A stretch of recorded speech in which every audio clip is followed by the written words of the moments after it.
Dr. Eric Kelly III and a host of phenomenal speakers from all around the globe for this 7-day virtual event that you don't want to miss. The mission of the Black Business Expo is to raise scholarship money from kids all the way from high school all the way from college. The Black Business Olympics is one of the largest Black business showcases in the world. It is an opportunity for businesses and companies to showcase their businesses globally. We are going to be giving away laptops up to $5,000 away to students. Again, I'm Olivia Appleberry, the founder of 2 Cents Finance and one of the speakers for the expo. I am so excited to see you there. For more info, go to www.blackbusinessexpousa.com or call 919-308-9090 and hope to see you there.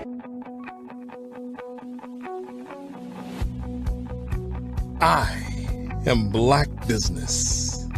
From the moment I wake until the time I sleep. Yes, I am Black Business.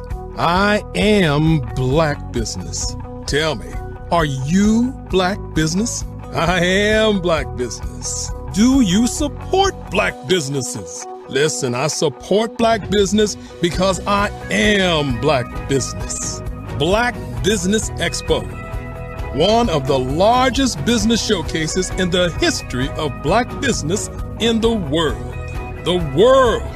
Sign up today at www.blackbusinessexpousa.com or call 919-308-9090. I am Black Business. I am Black Business.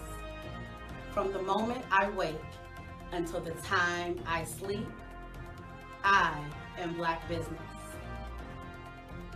I am Black Business. Are you Black Business? I am Black Business. Do you support Black businesses? I support Black business because I am Black Business. Black Business Expo, one of the largest business showcases in the history of Black America in North Carolina. Sign up today at www.blackbusinessexpousa.com or call 919-380-9090. I am Black Business. I am Black Business. From the moment I wake until the time I sleep, I am Black Business.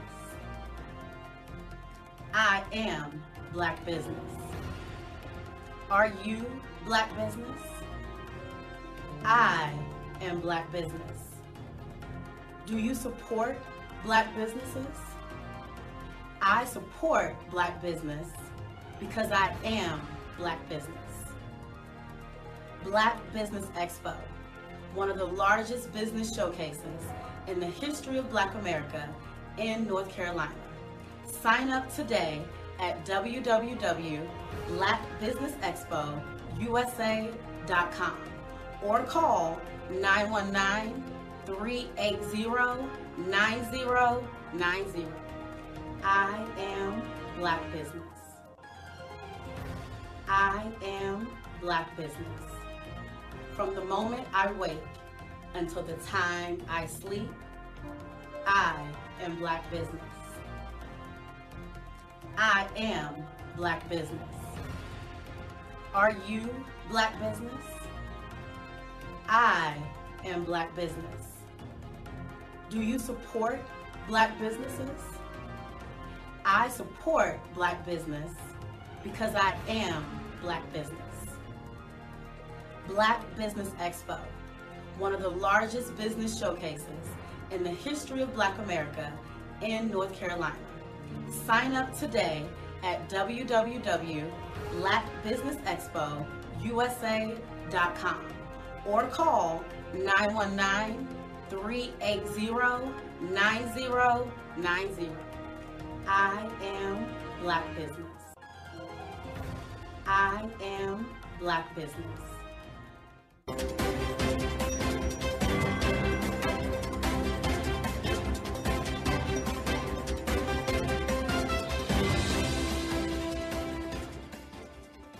Over the past few years, we've seen the growth of existing and new initiatives focused on financial inclusion, building global networks, and reducing the wealth gap in response to the idea there's not enough seats at the table.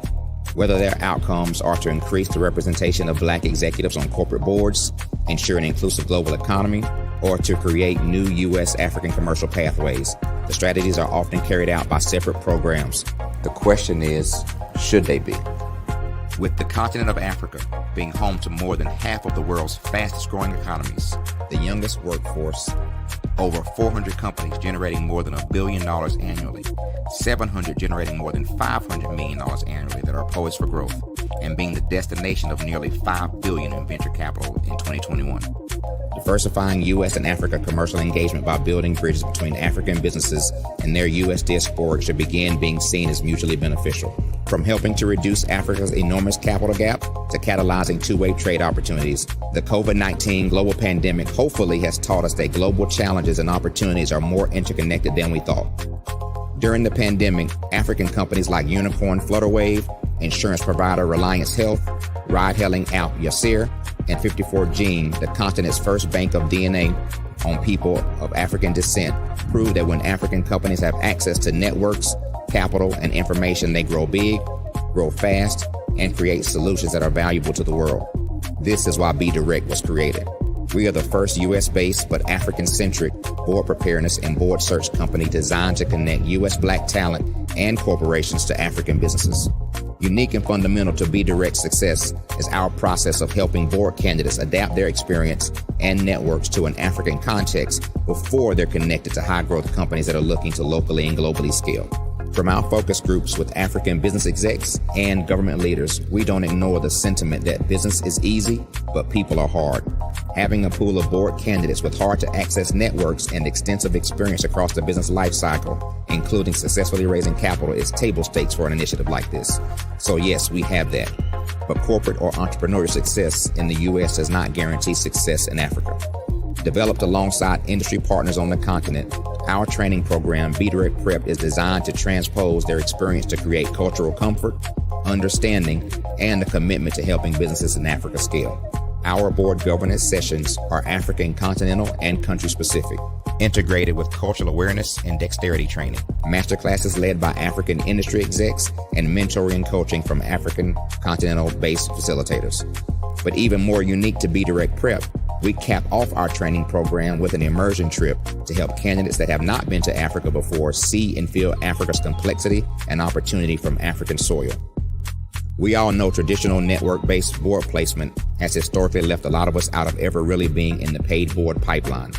Our strategy supports the work of many great organizations that are successfully filling seats at U.S. board tables by creating more tables for those that are still left on the sideline. It's time to start seeing the role and value of U.S. Black talent and businesses on the continent of Africa differently.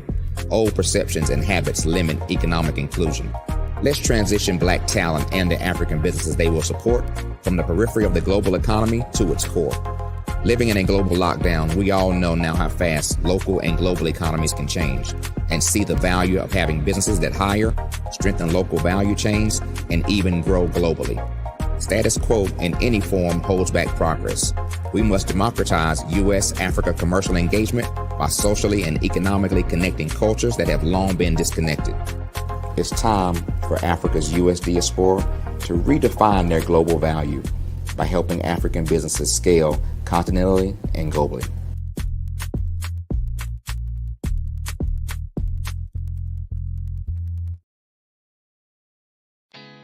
Did you know women represent just 3% of Fortune 500 CEOs and less than 15% of corporate executives at top companies worldwide? Have you wondered what the secrets are to getting into the top ranks, whether in the private or public sector? Do you want to figure out how to stop being held back in your career or passed over for promotion? Then you're in the right place. Hi, I'm Dr. Madeline Ann Lewis, President and CEO of the Executive Women's Success Institute. I have decades of experience in the military, the federal government, and corporate America, and my mission is to help women succeed and tap into their full potential. I want to reach 1 million plus women around the world to become the leaders they are meant to be. So if you want to move into a management or executive level position, or maybe you are a female veteran transitioning out of the military into business entrepreneurship, then reach out to the Executive Women's Success Institute at 301-693-3284. Let us get you on the fast track to success.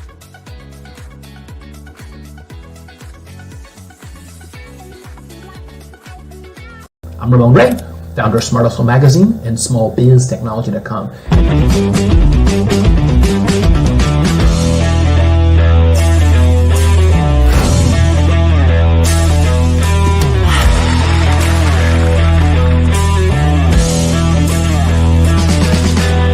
You're here today to celebrate small business success. Stand up on your feet. You rocked the house. It was amazing. Didn't we learn? For me, success comes from failure. One thing not to do is shake somebody's hand like this.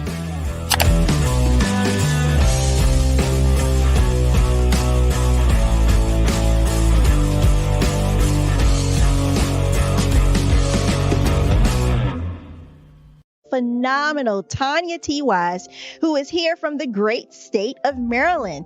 Tanya, welcome and thank you for being with us today. Can you indulge our audience a little bit and tell them just a little bit more about who you are and what it is that you do? Well, I love being able to talk to people and have a magnetic attitude, being able to just show them. So I always like to say, level up is Coach at Tanya T. Wise here. So can you tell our audience, just give them a teaser about what your presentation will be about? So my philosophy is that we should all be living our dream life. So tomorrow I'm going to talk about how you start living your dream life. What are some of the things that you thought about in your childhood that you just kind of let go and dormant? Wow. And I want to reignite that and just give you some pointers and some tips, some tools, some strategies to be able to start living your best life now. And guess what, Rhonda? And leave an inheritance for your legacy. Oh my goodness. Okay, I know that's resonating with a lot of people. I've heard that you have a dynamic coaching program. Can you tell us a little bit more about that? Absolutely. So our coaching program help people that have the lack of time, that lack strategies, and lack the confidence to go after their dream life. So we help them implement tools, we help them implement strategies, as well as give them resources so that they can live their best life now and leave that inheritance. Wow. Oh, I love that. I love the leave the inheritance part. Listen, you are dropping some major nuggets, and I know a lot of what you're saying is resonating with a lot of people, but I think we're all curious. How did you even make this transition into the speaking and coaching arena? What's the story behind this? So I started out in finance, and I realized that a lot of people don't necessarily go after their dream life because of the lack of finances or the education behind finances. But it wasn't until I lost my firstborn, my only son, that life changed for me. And where I was going after it all, living the corporate life, hit my 6-figure income and living in my dream house with my dream man, driving my dream car. I nearly lost it all when I lost my son. And so I realized it only takes one financial catastrophe that can change your entire life. That's what made me start all new beginnings. Because no matter what's going on in life, there's a new beginning. And because of that, we develop a program called Wise Minded. My little slogan is, don't just dream it, let's live it. If they want to connect with you or work with you, what is the best ways for them to be able to do that? Well, for my social media guru, you can connect with me on every single social media platform as Tanya T. Wise. 5-Star BDM, Brand Development Masters, is a professional consulting and advisory group keenly focused on business development services for the small to mid-sized business and entrepreneurs. Although every business is unique, they often share business development challenges that can be addressed through smart branding. Services include process improvement and operations, digital strategy and transformation, business intelligence, digital marketing, and personal branding. Our business and personal branding company has helped a number of professionals and organizations to optimize and grow. This results in more business, more opportunities, better reach, positive outcomes. Visit www.5starbdm.com today to learn more. Hey everyone, it's Grant McGaw, CEO of 5-Star BDM and host of the award-winning Follow the Brand podcast and TV series, where I help you to build a 5-star brand that people will follow. My genius is personal brand development through intelligent communication and helping you achieve your business and career goals. I am a requested speaker on digital technology and brand development issues.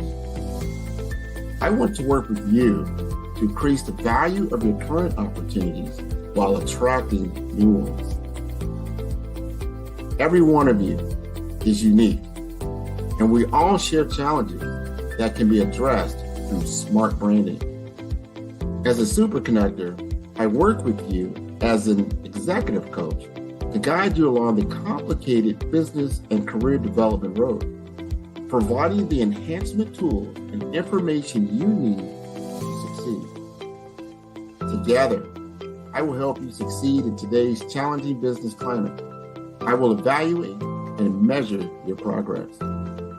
Best of all, I am right alongside you every step of the way. Build the brand called you. Genius is coming.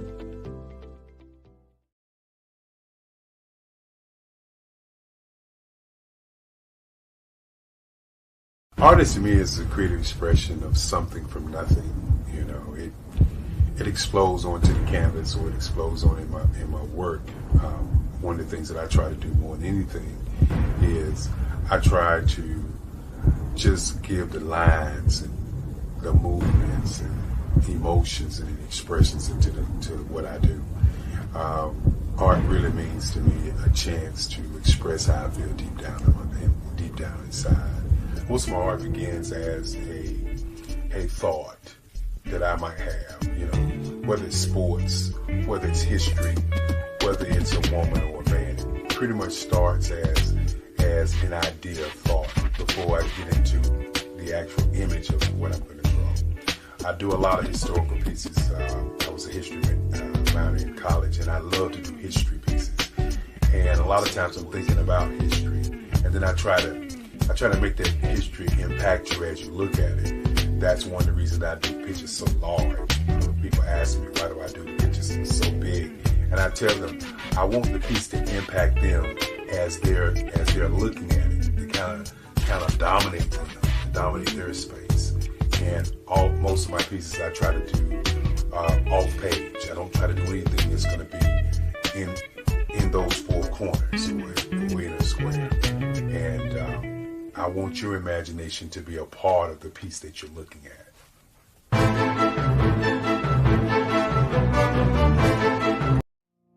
Did you know that approximately 333.34 million businesses exist today, according to a report from 2021? And you may be one of those businesses, or maybe you're not in the business market yet, but you're aspiring to be a business owner. Well, guess what? You're in the right place at the right time. Because let's face it, everything is about timing and opportunity. Hi, my name is Dr. Lotus Richey, and I'm the CEO and founder of the Lotus Richey Coaching and Consulting LLC, along with the Lotus Richey Ignite Show. 15 minutes of success with Dr. Lotus Richey, as well as books to boom your business and bring who you are. And today, I want to bring this amazing message to you about the Black Business Network and the Black Business Olympics. See, the Black Business Network and the Black Business Olympics is designed to help people just like you, that's right, that look like me, to take their business to the next level. Not just in your front yard or your backyard, but globally. The Black Business Network and Black Business Olympics is designed not to just help you survive, but to help you thrive. So join us today as we come together with businesses all around the world to support our students, our children, our young teens, our young entrepreneurs. What we do is we come together to help raise funds for students who are aspiring to be business entrepreneurs, who are aspiring and who are thriving in college. We endow them with a wonderful opportunity to gain scholarship of either a laptop or several thousands of dollars. And we invite you to help be a contributor to this amazing opportunity to help someone that looks just like you. So join us today at our website and let us connect with you and help you ignite and take flight in every area of your life on the Black Business Network and the Black Business Olympics. I'll see you on the other side.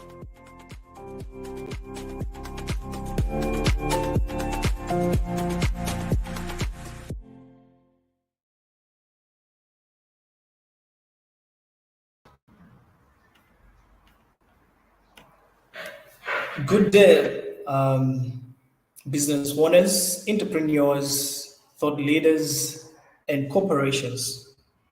Welcome to Black Business Network. My name is Nathan Twali Mlenga, and I am from Africa. You are watching me actually from Lusaka, Zambia. I am your business moderator for this day, on this particular day rather. Black Business for Black Business Network. The Black Business Network is the 24-hour business network showcasing Black businesses, business owners, entrepreneurs, as I already mentioned, and thought leaders worldwide. We have speakers from North Carolina, London, Singapore, Africa, Japan, and cities all over the United States. The Black Business Network is a global community sharing business knowledge, empower, inspire, and educate businesses about business owners about business. Our speaker for this day is the State of Black Business Olympics today. And I'll be the first speaker, and my name, as already stipulated, I'm just going to share a few things about my business and what I normally do and what I've been involved in. I've been coming on this particular platform from time to time. I've been talking about the Rise Up Summit, which will happen on 4th March this same year, 2024, on Monday. Basically, this movement started by just few individuals. I am part of them.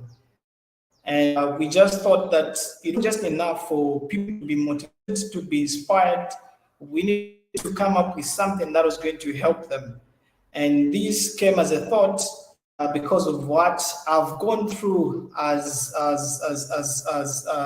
in youth, and came as a thought as a result of what people used to go through and reports that we used to receive individuals. I remember there was a time when I was in my 11th grade, should be 8th grade, not 7th grade. I had nobody to help me with the schools. And then I went to my grandfather, late grandfather. He had with me, and I only asked for money, which was less than $1. And then I told him, I want to start a business. Like, how can you start a business with less than $1? Then I was like, I've learned this in school, because by then I was doing bookkeeping and accounts. And then I used that money to buy, I bought some sweets, and I sold the sweets. Then I bought a cookie. I kept on buying until my shop expanded, and people were shocked because I used what I was learning in school and I applied it for me to gain what I wanted. And the same knowledge that me and my team wanted to share the rest of the world or the community. My friend, one of them is Medium from Malawi. I've got also from Namibia, and also Kamara, part of the movement. So this particular movement started as a result of what we used to see young people were going through. In others were having challenges when it comes to school. Others were having challenges when it comes to just for them to live up to the standards. So we agreed and said to ourselves, we have to start something, a movement, because what we normally used to see from the traditional inspirational talks or motivational talks or shows is where people would go and attend those shows without even being given anything. On top of that, they will pay the monies for the tickets for them to be allowed to enter the shows. There's nothing wrong with that. But actually what we wanted to do was to do the exact opposite of what most people do. So if people come to us, we'll give them ideas. And if at all we have enough monies in our coffers, we'll help them to do, like for those who are having startup businesses, we'll help them to start their business as long as they present or they pitch their ideas to us. So for example, the one that we'll be having on Monday, the Rise Up Summit, the one is called Rise Up because we want people to rise above challenges, to rise above whatever it is that they're going through in life. So talking of challenges, just like I've already mentioned, in Africa, many people think of Africa as a place where, there's poverty, there's this. Actually, there are a lot of opportunities here. And if people were to come and invest back in Africa, that can be a greater opportunity because we already have technology here. I'm using technology. I'm able to communicate with the rest of the world because of technology. And someone thought about it that they needed to rise above challenges. They identified issues, and those same issues, they turned them into capital. So even as it's not that we want to make money for us to keep things going. Yes, of course, the organizations will need money for it to run, but all these things will be done as a result of people that will be coming in, at least to help us in one or two things. And again, we have our objectives as an organization. Sorry, I didn't make mention of when it started. I just mentioned the people that are involved. So I am the co-founder with my friend Medium, who's from Malawi. She'll be in Zambia. She'll be landing in Zambia this coming Saturday. Our objectives, because this particular organization started in 2019. And that's when we thought of the idea. We shared the idea with the rest of the people, and then they bought into the idea. And as I'm speaking right now, we have people that have come on board because they've seen the vision that we have. We have organizations such as Swala Pilu, which means that hold your heart, and they're into mental health. So they sponsors, they had to sponsor us. They printed out the banner for us, and they also provided some refreshments for the people that will be coming, because for the venue, we were sponsored by the U.S. Embassy. And I'm glad to mention the U.S. Embassy, because they're the ones who provided the venue for us for free. So there was no need for people to pay for them to come and listen to the speakers that will be speaking. And so coming to objectives of the organization, one of the objectives that we have is to empower women. Coming to think of it, women are the most vulnerable in the community. You find that most ladies are vulnerable not only to their predecessors, not only to their relatives, but in the workplaces, ladies are found to be vulnerable. The patriarchal system has continued, but we haven't neglected the boy child as well. We also want to empower the boy child, because the world has forgotten the aspect of taking care of the boy child. Boys are not taught to say, you can cry, it's normal to cry. For boys, they are taught to say, as a man, you don't have to cry. Whatever goes through, whatever is going on in your life, you just have to move on. But that's not the real thing. When things are hard, people have to cry. That's normal. No wonder we find people committing suicide.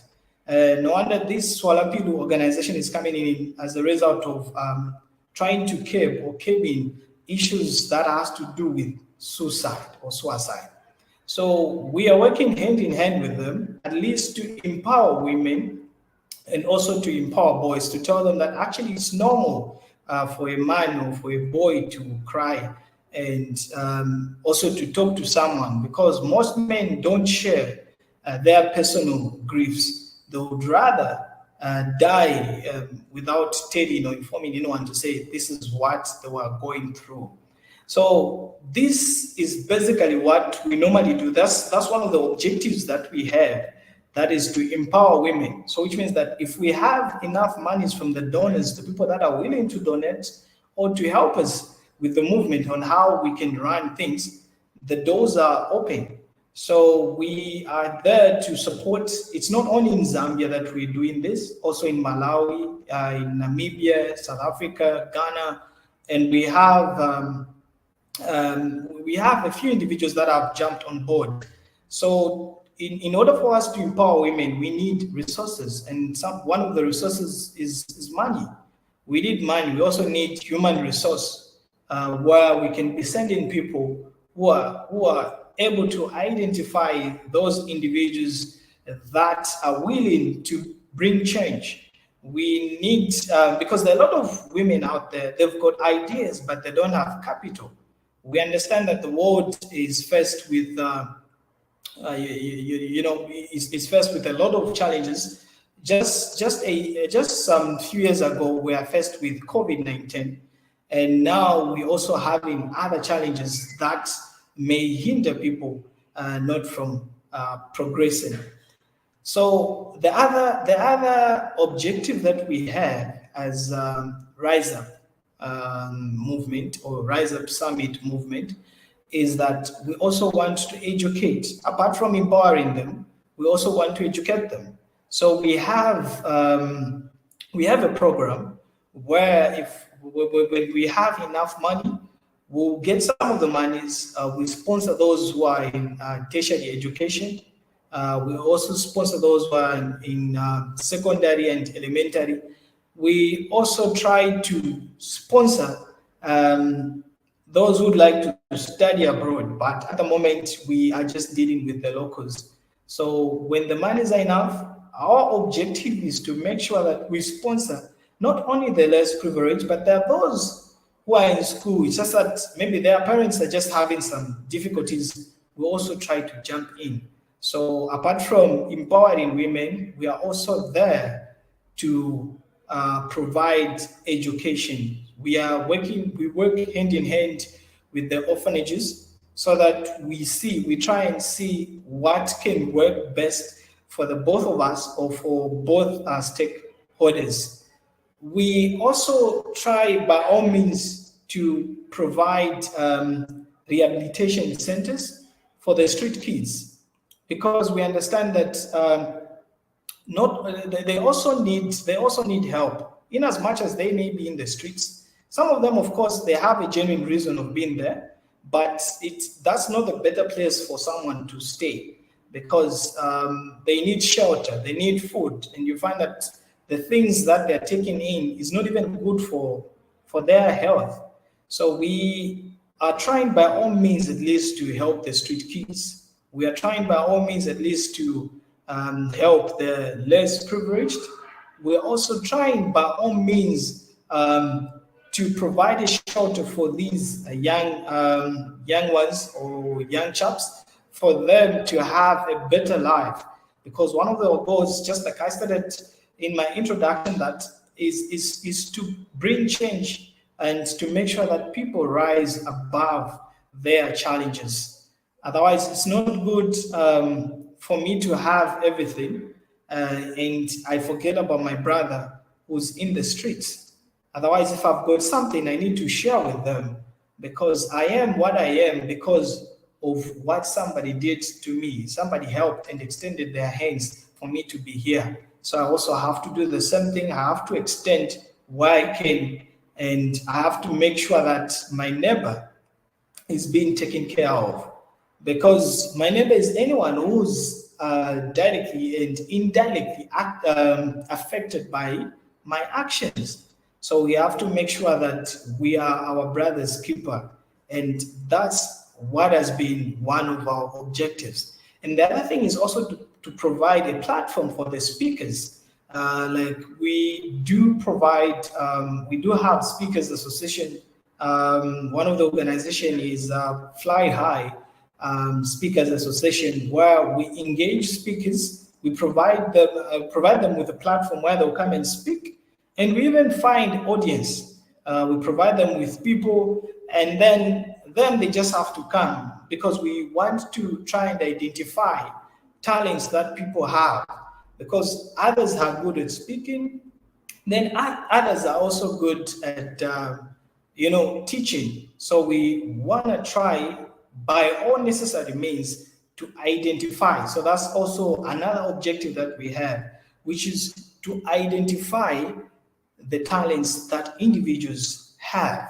So we are working tirelessly just to make sure that we do our level best to do that which is required for people to get there. Then the other thing that we are also doing, we try. It's just that it's very sad. May he so rest in peace, the late president of Namibia. We were trying to engage with the government and also some organizations from Namibia. The process even started.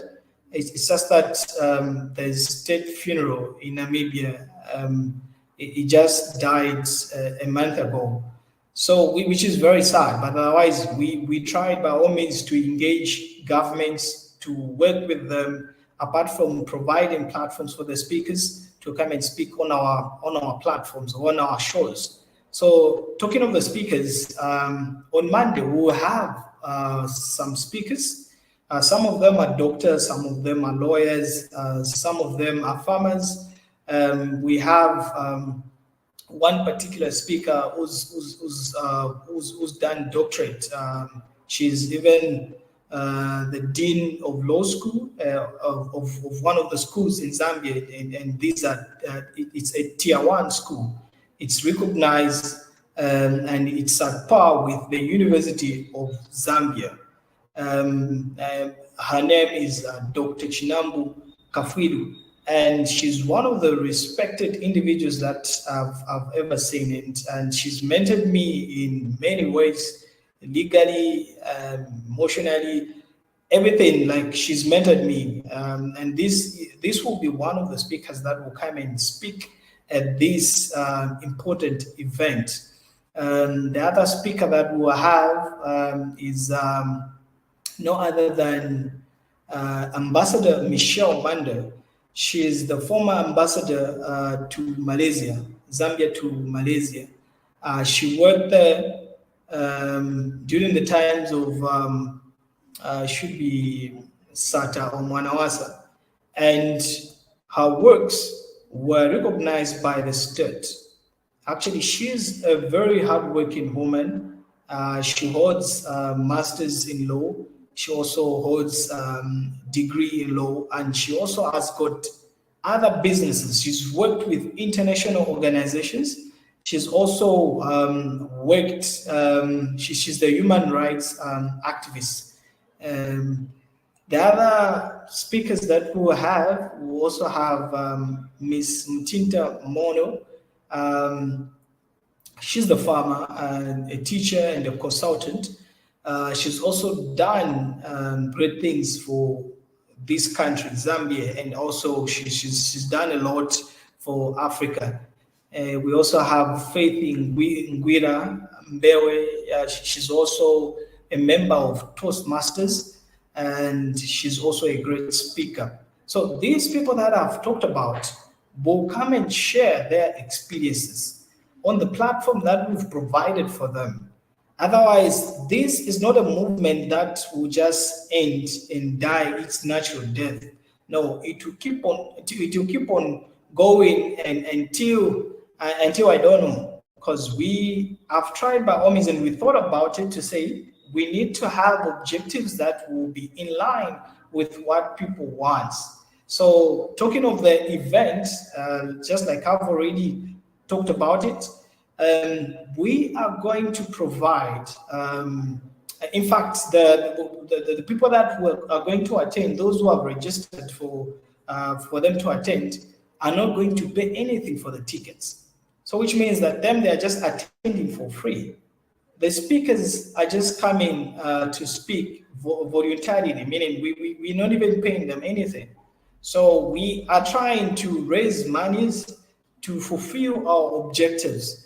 All we are calling upon is for people who are willing to come and buy into the same idea. If at all they can come and share what we have, if at all they can come and add a few things apart from the objectives that we have. Otherwise, we have a lot of objectives, a good number of them, but I thought of sharing these few objectives. Apart from Rise Up Summit, apart from what I've talked about, we also planned that we'll start engaging individuals, like talking to them, maybe giving them loans, whereby if the business is quite big and the person is doing fine, we can at least give them capital, and then they'll start paying back a little bit, because we are not profit making. We are there to empower and help individuals. The monies that will be coming back to our coffers, we'll try and help the less privileged. We'll try and pay school fees for that particular student who's looking for monies. Otherwise, in our organization, we do not discriminate. We do not segregate. We look at everyone to be equal. And I may be the founder or the co-founder of Rise Up Summit movement, but I do not look at myself to, I do not look at myself to be one of the founders. So we basically trying to provide platform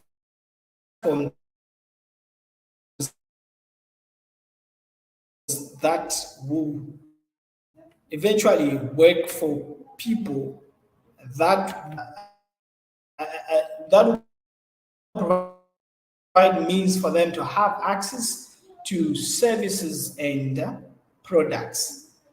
And the other thing that I think one important aspect that I almost forgot with the government of the day, in that we want to start providing workshops for the people, for the men in uniform, working hand in hand with the Swalapilo organization, where we can go and try and talk about mental health.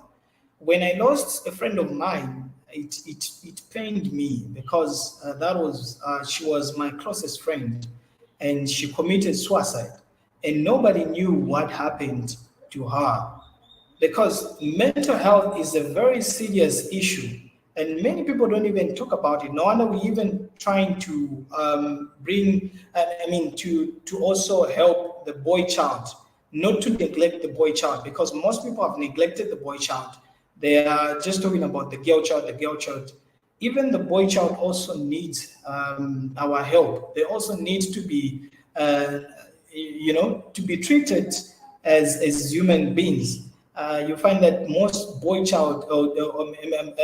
most of boys are neglected, and they're not being looked at because most people feel like they are men and they can deal with their own issues. I feel like it's cardinal for us to look into these aspects, to provide platforms. So all we do as Rise Up Summit is to provide platforms for people to come and speak, just like Black Business Expo, where people would come and showcase what they normally do. And I'm glad that I am the moderator. I'm part of Black Business Expo. I'm doing my level best to moderate and to make sure that whatever it is that I'm putting in, or the efforts that I'm putting in, are also showcasing or showing to the rest of the world that actually this is what these people are doing, and they mean business.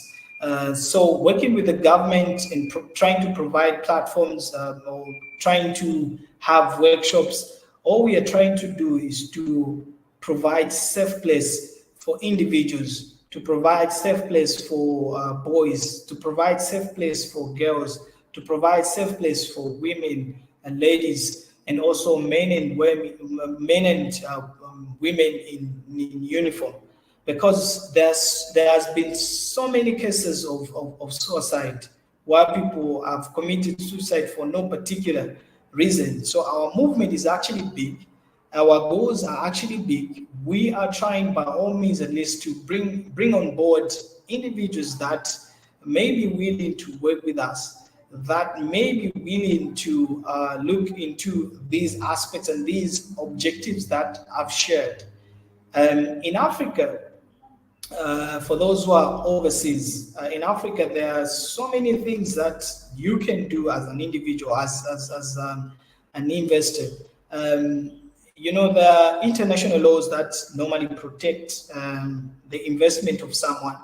You may enter into what is known as stabilization clauses or stabilization clause, which protects your investment. And there's MIGA, which also protects your investment in terms of wars and whatever that may happen to you, because that will be an insurance. So all I'm trying to say is that when people come here to share ideas and businesses, let's try by all means also to support them, because we've got means. Means are there, yes, we may support them, but we should try by all means also to extend our hands to invest back in Africa. There are so many places that you can invest in. You can invest in education, you can invest in mines, you can invest in, there's so many things that people can do in order for them to secure their monies. Maybe just to talk about the team that is managing Swalapilu, because I've talked much about Rise Up Summit movement. So for Swalapilu, we have the founder, goes by the name of Mary Kufanga. She's the one who came up with the initiative, because she thought about it. She was like, many people are dying and no one is talking about it. Of course, others were just thinking about it, but they were not acting on it, because the world is in need of men who are action-oriented.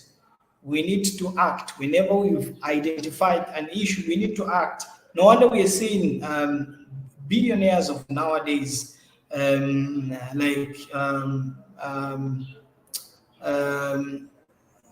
Mark Zuckerberg, and also the other big guys who have made it in life. These guys, they identified a problem and then they came up with a solution. So whenever we are trying to work out something, we should also try by all means to find solutions to those problems, because these problems will always be there, and we'll always have the needy amongst ourselves. For me to be here, just like I've already stated and alluded to, it's because someone extended their hand. They saw that this young boy has got potential and he may change the world at some point. So these some people came through and they helped me to be where I am. So whatever it is that we may have, we have potential. We have something to give to the world or to the universe. It may not be in Zambia, it may be in the United States, it may be in Singapore, it may be in China. So we may bring change, and change starts with me, and change starts with you, the one who's watching or the viewers. If you have identified an issue in your community, try to find a solution and apply that particular solution to that particular problem. Even me, for me to come up with this particular movement, because I thought about it, and it's because of what I went through. I'm action oriented. Whenever I said that I'll do this, I'll definitely do that, because I've wired my mind to think in such a manner that whenever I come up with a plan, or whenever I come up with an idea, I need to work towards that idea, because and that's what I was taught by my grandma, that you can make a difference provided you know the direction. So change will always start with us. If we do not work towards this, there will be no change. And if we keep on complaining, we'll just keep on draining ourselves. So we have to make sure that we do our due diligence. We provide the things that are needed for those who may need them, because there are people who have got things that they don't even need.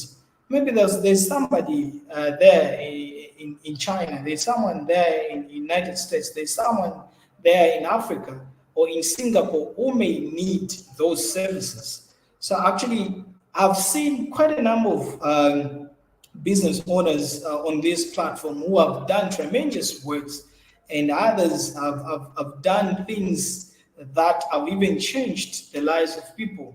Talking of Dr. Eric, is provided the platform for people, even those who are in Africa, to come and speak on such a platform. He thought of it to say, actually, there's need for me to provide a platform for people to come and speak, for them to network, for them to sell out their services, and which is very good.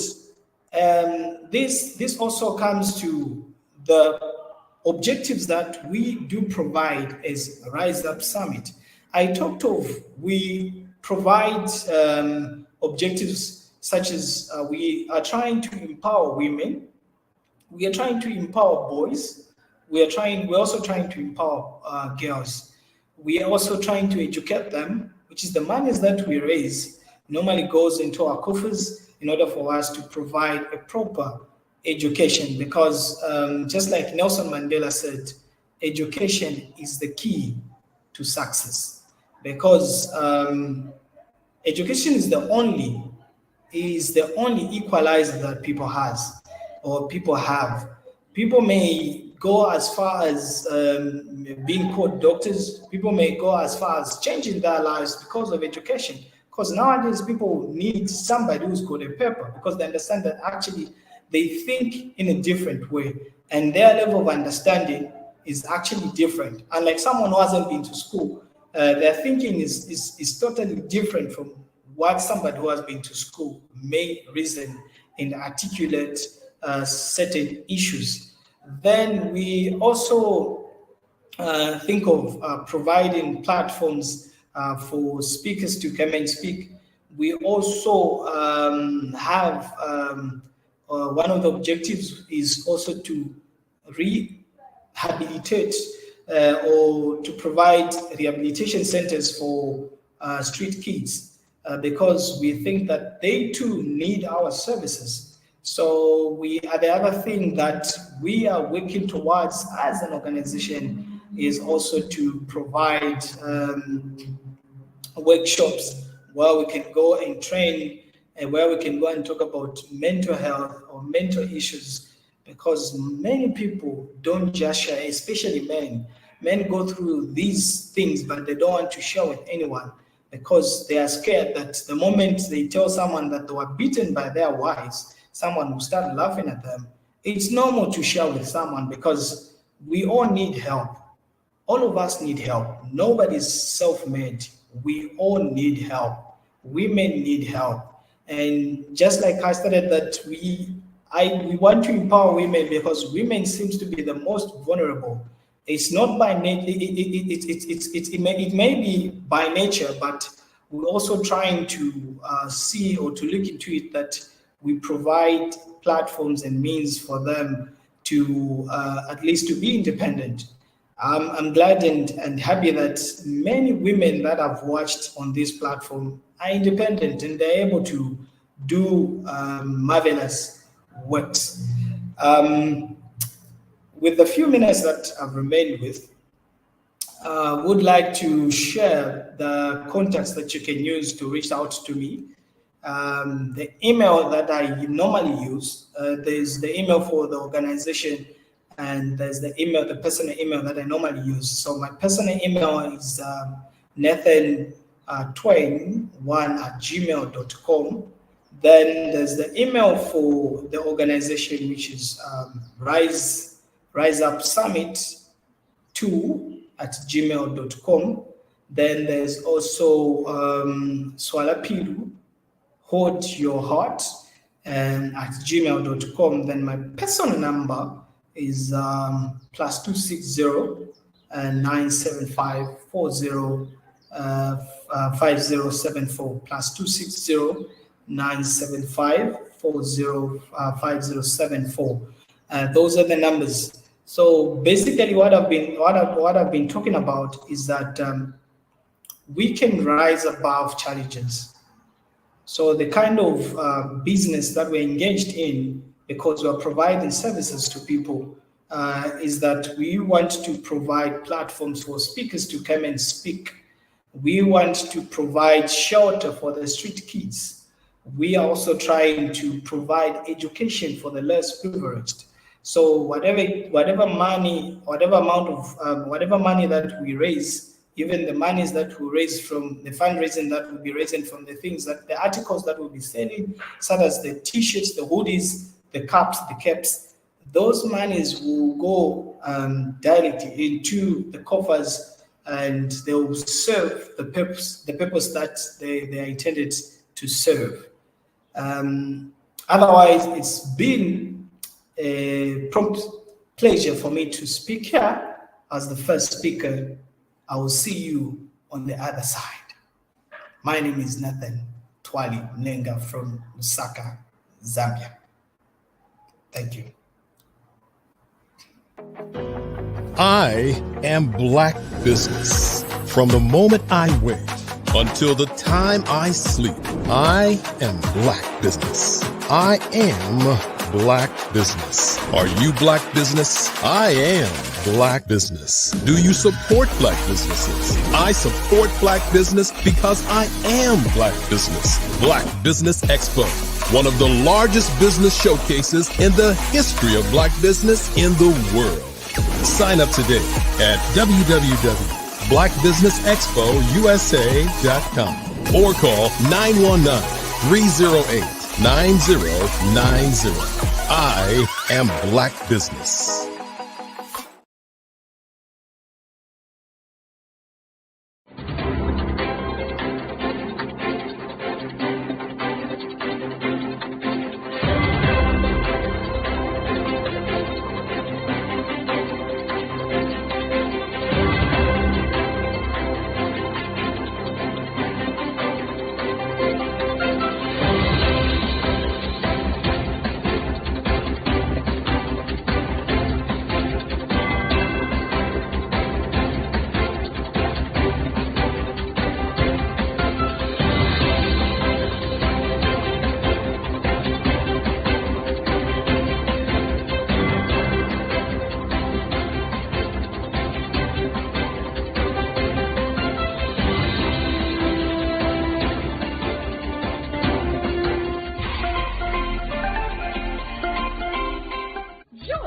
Dr. Eric Kelly III, and a host of phenomenal speakers from all around the globe for this 7-day virtual event that you don't want to miss.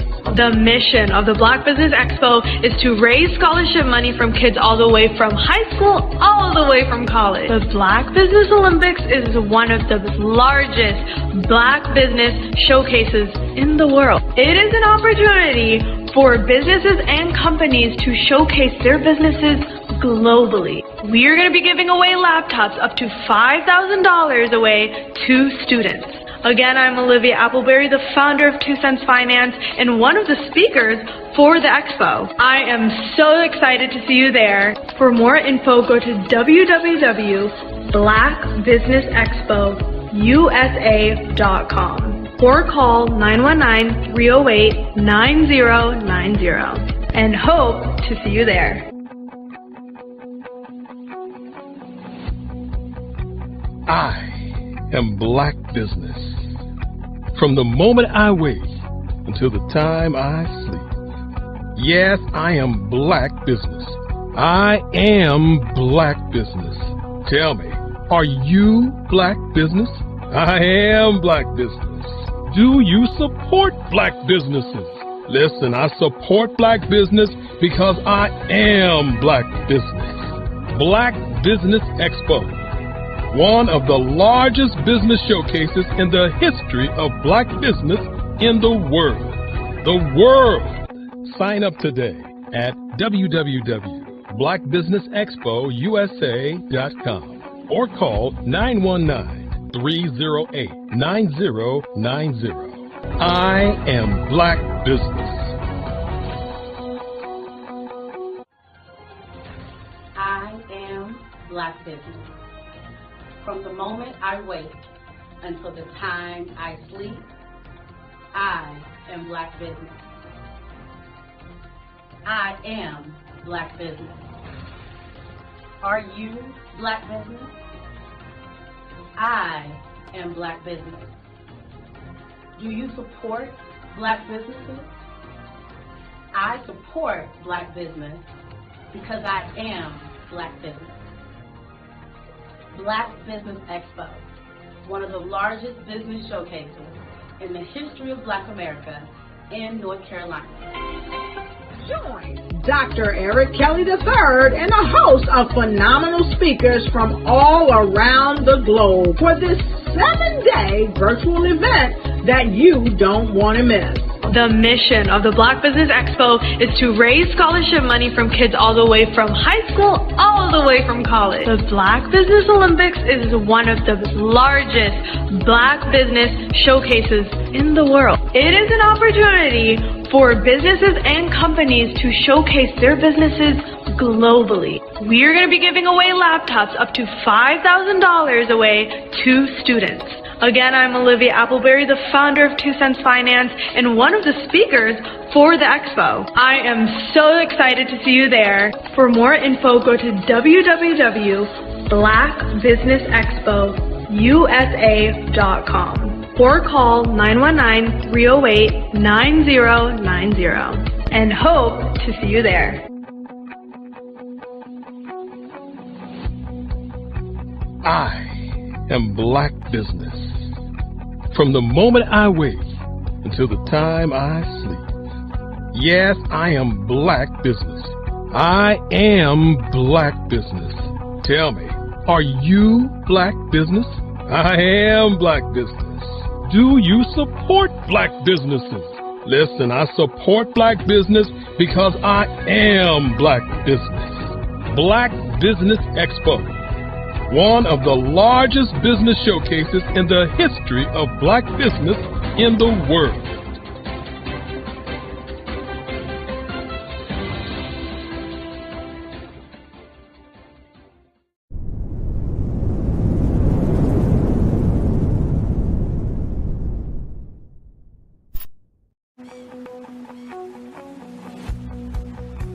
I am Black Business.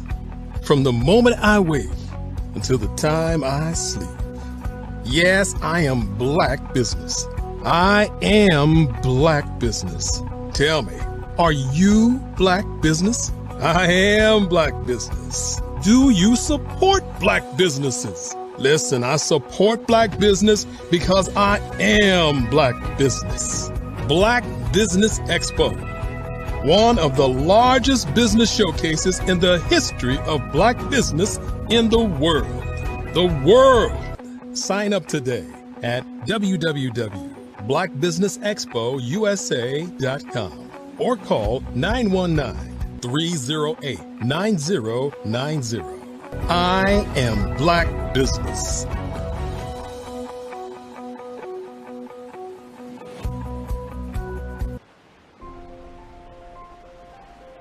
What if you could build your own city? A place where every child can find nurturing people to help them achieve their full potential. A place where every adult can access job training support, where health education is abundant, where social justice ruled the land. A place without limitations. Welcome. You have arrived at STEM City USA. It is what every city should be. A safe and trusted community where you find people and resources to help you become everything you are and beyond. STEM City is unlike anything you have ever experienced. It is a digital twin of the world around you, only better. STEM City is about energy and soul renewal. It is more than a digital world. You can almost feel the power of live cultural events, music, and theater. STEM City promises a better future for children, with caring mentors and hands-on activities, with dedicated tutors to support our youth. STEM City is your passport to a healthy lifestyle, with weekly events addressing our community's many issues.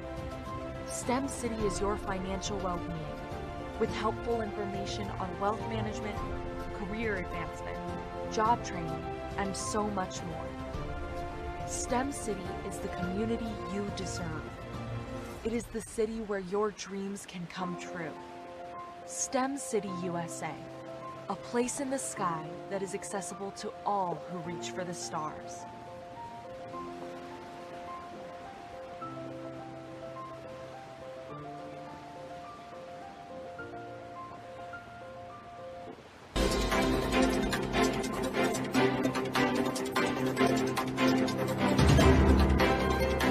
Hello, I am Dr. Eric Kelly III, the visionary strategist and founder of the Black Business Olympics.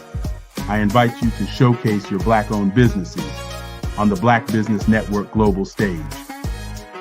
The Black Business Olympics is a global Black Business Network platform that propels Black-owned businesses into the international spotlight. By showcasing your business on the Black Business Olympics platform, you can reach a worldwide audience of potential customers, partners, and investors.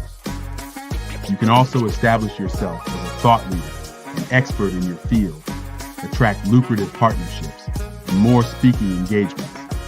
In addition, the Black Business Olympics platform provides a valuable opportunity to connect and collaborate with like-minded entrepreneurs and business professionals from around the world. This can lead to new business opportunities, ideas, and relationships. Finally, by sharing your story and expertise on the Black Business Olympics platform, you can inspire and empower others. This is a powerful way to make a positive impact on the world and leave a lasting legacy. If you are a Black-owned business owner, I encourage you to seize the opportunity to showcase your business on the Black Business Olympics platform. It is a once-in-a-lifetime opportunity to make an indelible mark on the world. Be one of the 1,000 visionary entrepreneurs who are changing students' lives, shaping industries, and leaving an unforgettable legacy for their families. Unleash your voice on our global stage and watch your business thrive. Black Business Olympics is one of the largest Black business showcases in the history of Black business in the world. Yes, the entire world. Just give me a call today at 919-308-9090.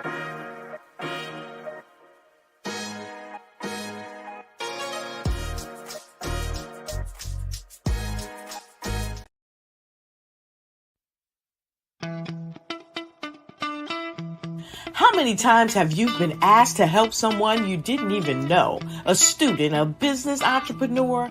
Or did you ever even ask, where did they end up? That business, that friend, that entrepreneur. Well, just maybe they ended up in a gang, bankrupt, homeless, or worse, dead. Maybe they turned to crime, drugs, and alcohol. Did you ever wonder? Did you destroy their dream, or was your life always so easy? At the Black Business Olympics, we started a movement to help students complete. Give them hope and foster success. Help them to leave their dreams of providing laptops, computers, and up to $5,000 in scholarship funds. Today, we ask you to help a student, a business owner, or an entrepreneur to realize their dream by sponsoring them, supporting them, and buying from them. Consider this. With $1.6 trillion in our Black community, we only ask for a small donation for our students, our businesses, and our entrepreneurs. And you can change a life today. So I ask you, what are you going to do?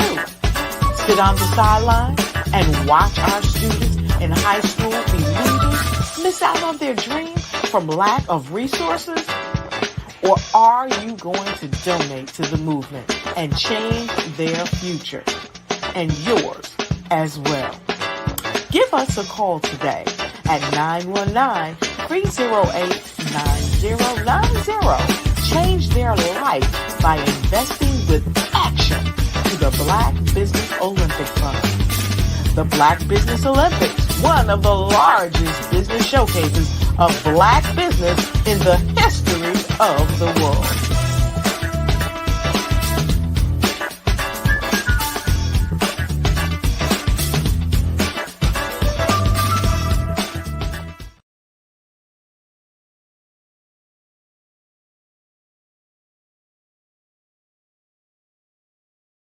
I am from Washington, D.C., but I was raised in Durham, North Carolina.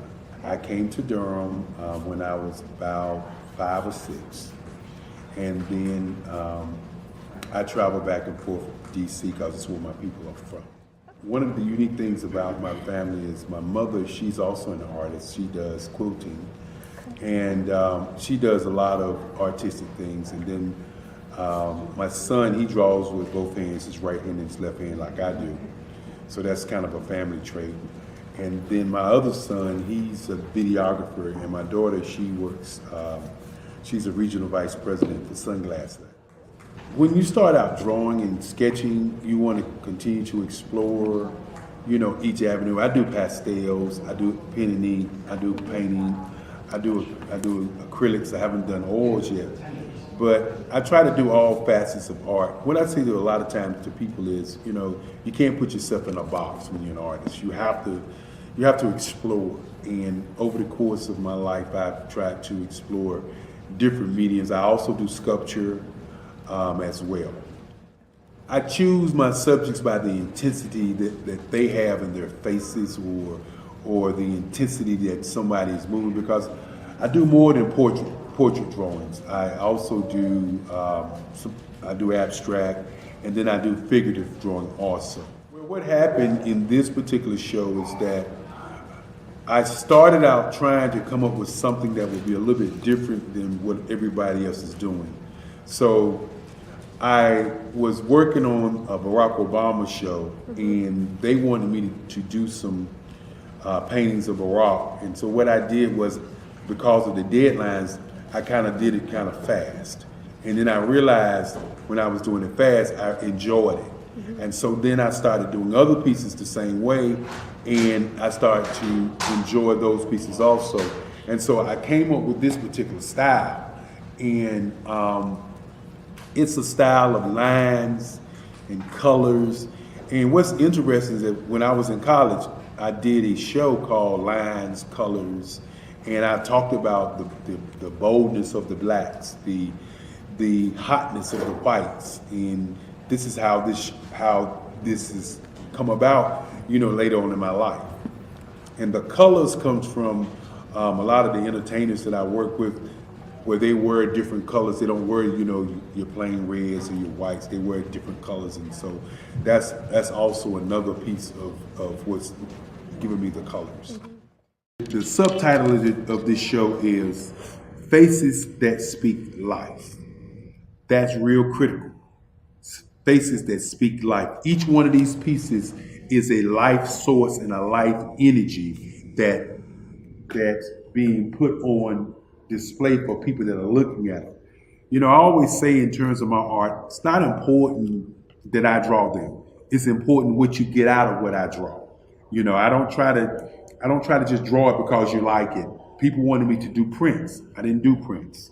People asked me to do different people, but the people that I choose are people that make a difference in the lives of people in the world. So the human landscape idea was, again, as I say, the lines represent your emotions, it represents your ideas, and it represents your journey as a human being. And that's why you get the different pieces and the different looks.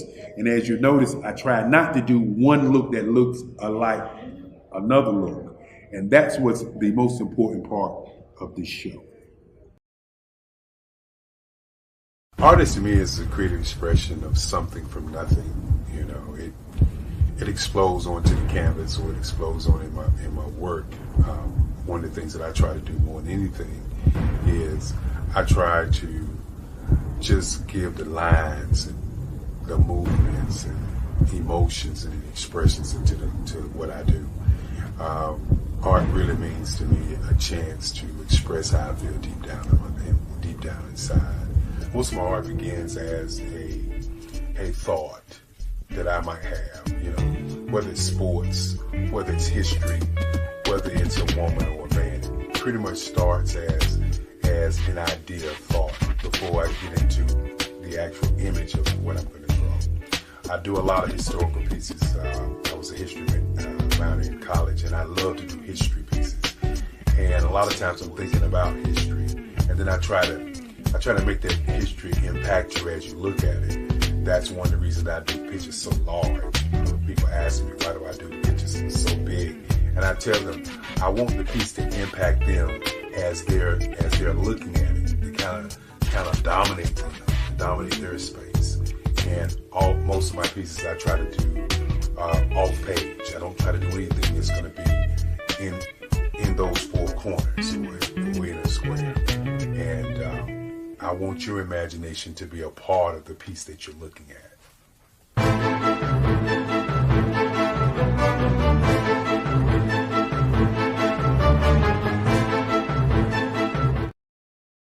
Art to me is a creative expression of something from nothing.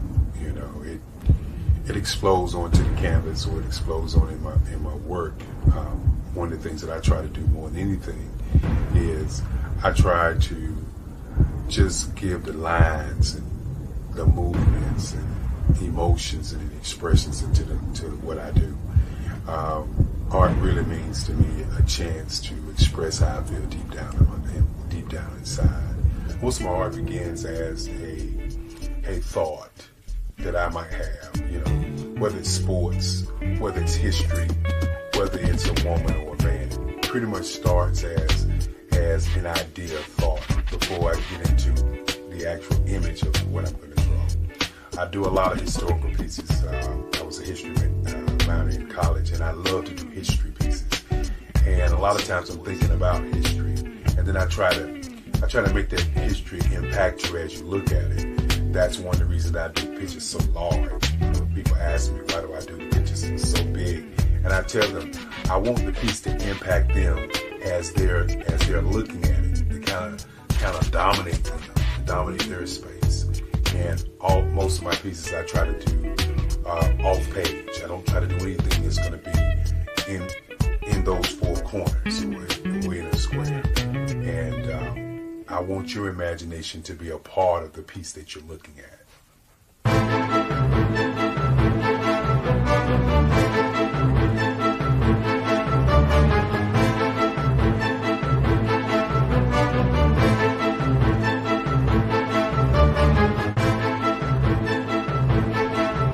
The way I feel when I'm drawing, when I'm creating something, is I feel free.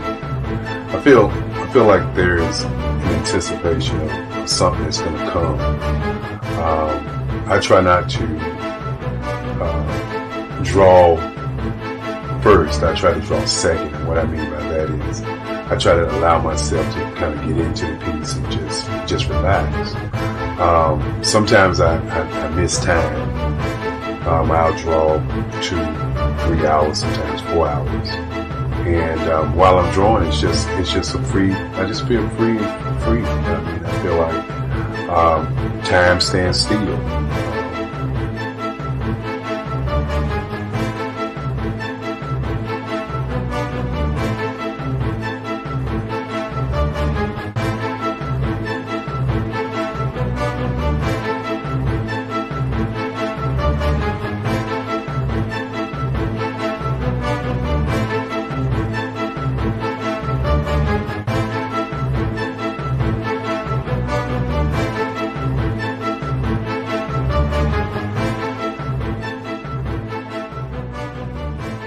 That's what it's all about in terms of the lines and the colors in my work, is to get an expression, to go deeper and past just what you see on the surface, but to go in and try to find an expression that everybody gets a different taste of what that expression is, whether it's anger or whether it's being happy or whether it's being, kind of calm or nonchalant. That expression that people take away from the piece is the most important part of what I do as an artist. Bold is the size of my pieces, where I try to do the piece larger than life, to kind of push forward toward you. That's what the boldness is all about. It's not so much about the lines, it's about the size.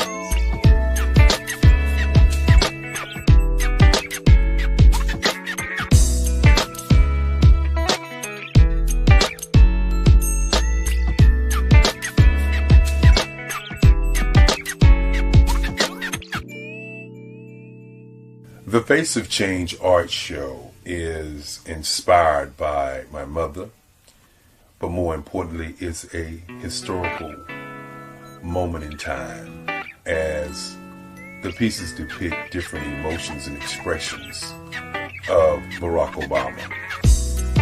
The 44th president is indicative of the 44 pieces of art that I have done in this particular collection. When you begin to think about expressions and portraits, this is a portrait gallery of expressions of what transpired as Barack Obama ran for office. Some of the pictures are abstract and some are expressionistic. And I combined both of those forms of art to create this collection of art pieces.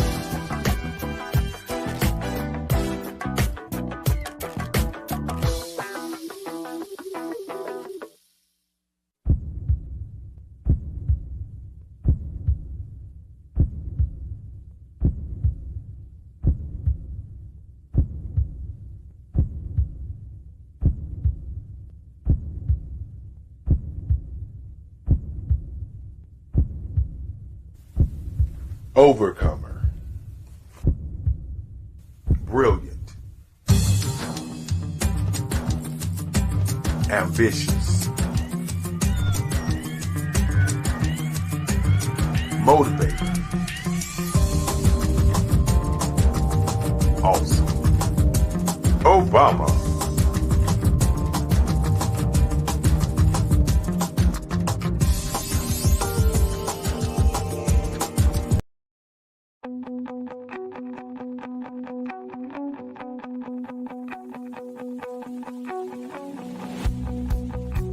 I am Black Business. From the moment I wake until the time I sleep. Yes, I am Black Business. I am Black Business. Tell me, are you Black Business? I am Black Business. Do you support Black businesses? Listen, I support Black business because I am Black business. Black Business Expo, one of the largest business showcases in the history of Black business in the world. The world! Sign up today at www.blackbusinessexpousa.com or call 919-308-9090. I am Black business.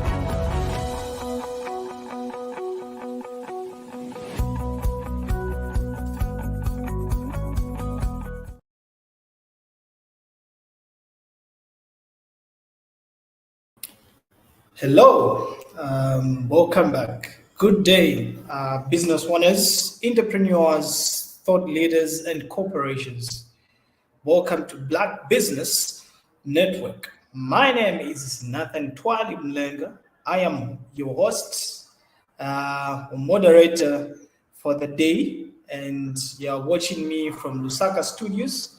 This is Black Business platform. I am your moderator for this particular day on Black Business Network. The Black Business Network is a 24-hour business network showcasing Black businesses, business owners, entrepreneurs, and thought leaders worldwide. We have speakers from North Carolina, London, Singapore, Africa, Japan, and cities all over the United States.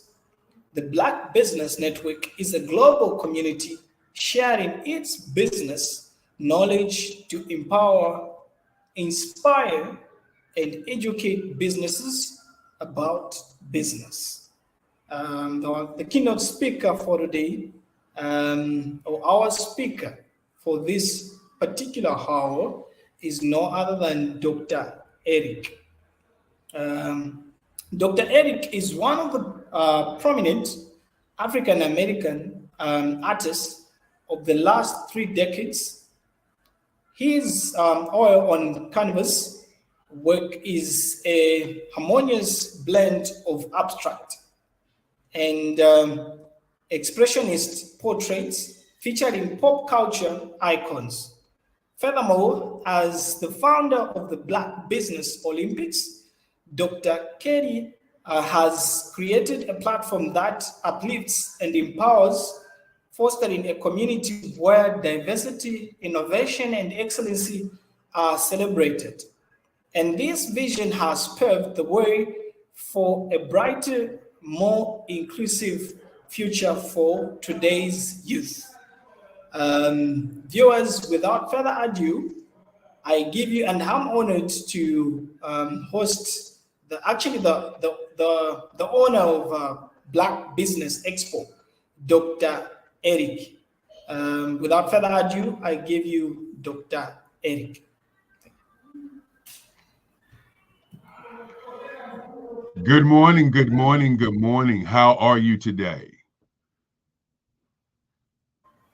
Morning, Dr. Eric. How are you?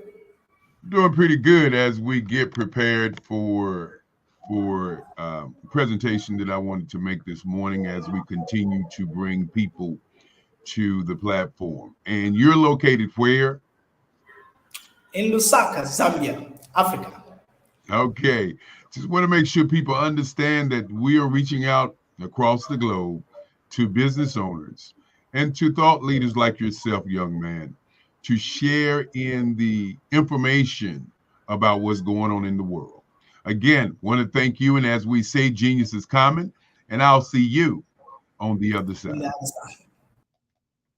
Good morning, good morning, good morning as we get prepared to look at today. And today's theme is advertising, public relations, marketing, sales, merchandising, and public relations. And what we shared with you before I came on were artworks by myself, artworks from the Eric Kelly III Museum. The Eric Kelly III Museum, which is planning a 9-nation tour to Africa. And so wanted you to kind of begin to see what different levels that has to happen as you, as a business owner, begin to promote, advertise, market, sell, and create merchandise for your business. Let's just start out with the first one, which is PR, public relations. And what does public relations have to do with your business? Well, public relations is like the story, the truth story about what you're going to be doing. The main reason or the why story about what you're doing. Public relations is the piece that starts before people know about what you do or what you have or what kind of company you have. The PR is the public's persona of who you are and what you do. And so PR is so important in your company. As you watch the videos prior, you'll notice that the videos started out with talking about the museum, talking about the type of work, talked about the idea behind the work. And that's what your public relations is all about. Then, of course, next in line is your advertising. What are the bells and whistles of your company? You know, what does your company do? You know, it's tantamount to a car. When you buy a car or you hear about a car, you hear about that car in newspapers and magazines and in videos and commercials. That is the public relations part of your business. But then what are the bells and whistles about that car? You know, what are the bells and whistles about my art? And the bells and whistles about my art would definitely be as of course my phone would ring while I do my presentation. What are the bells and whistles about my art? The bells and whistles about my art are abstract expression. Abstract expression. The expressions in my art is the bells and whistles.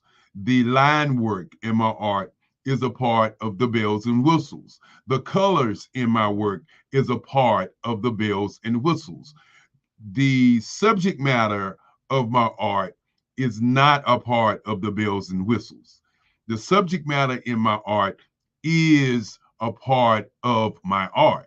I want you to get that for a moment. When you look at your company, you know, what is your unique advantage? What is your features and what is your benefits about your company? That is what people want to know. They don't want to know how long you've been in business, because most of the time they expect you to be a competent or a business that's been in business for a while, that's doing great things. So as we look at the advertising piece, or as you look at your car, and we want to keep that going backwards and forwards so that you can kind of get a feel, because some people can see what a car is. And so that's why I use that analogy.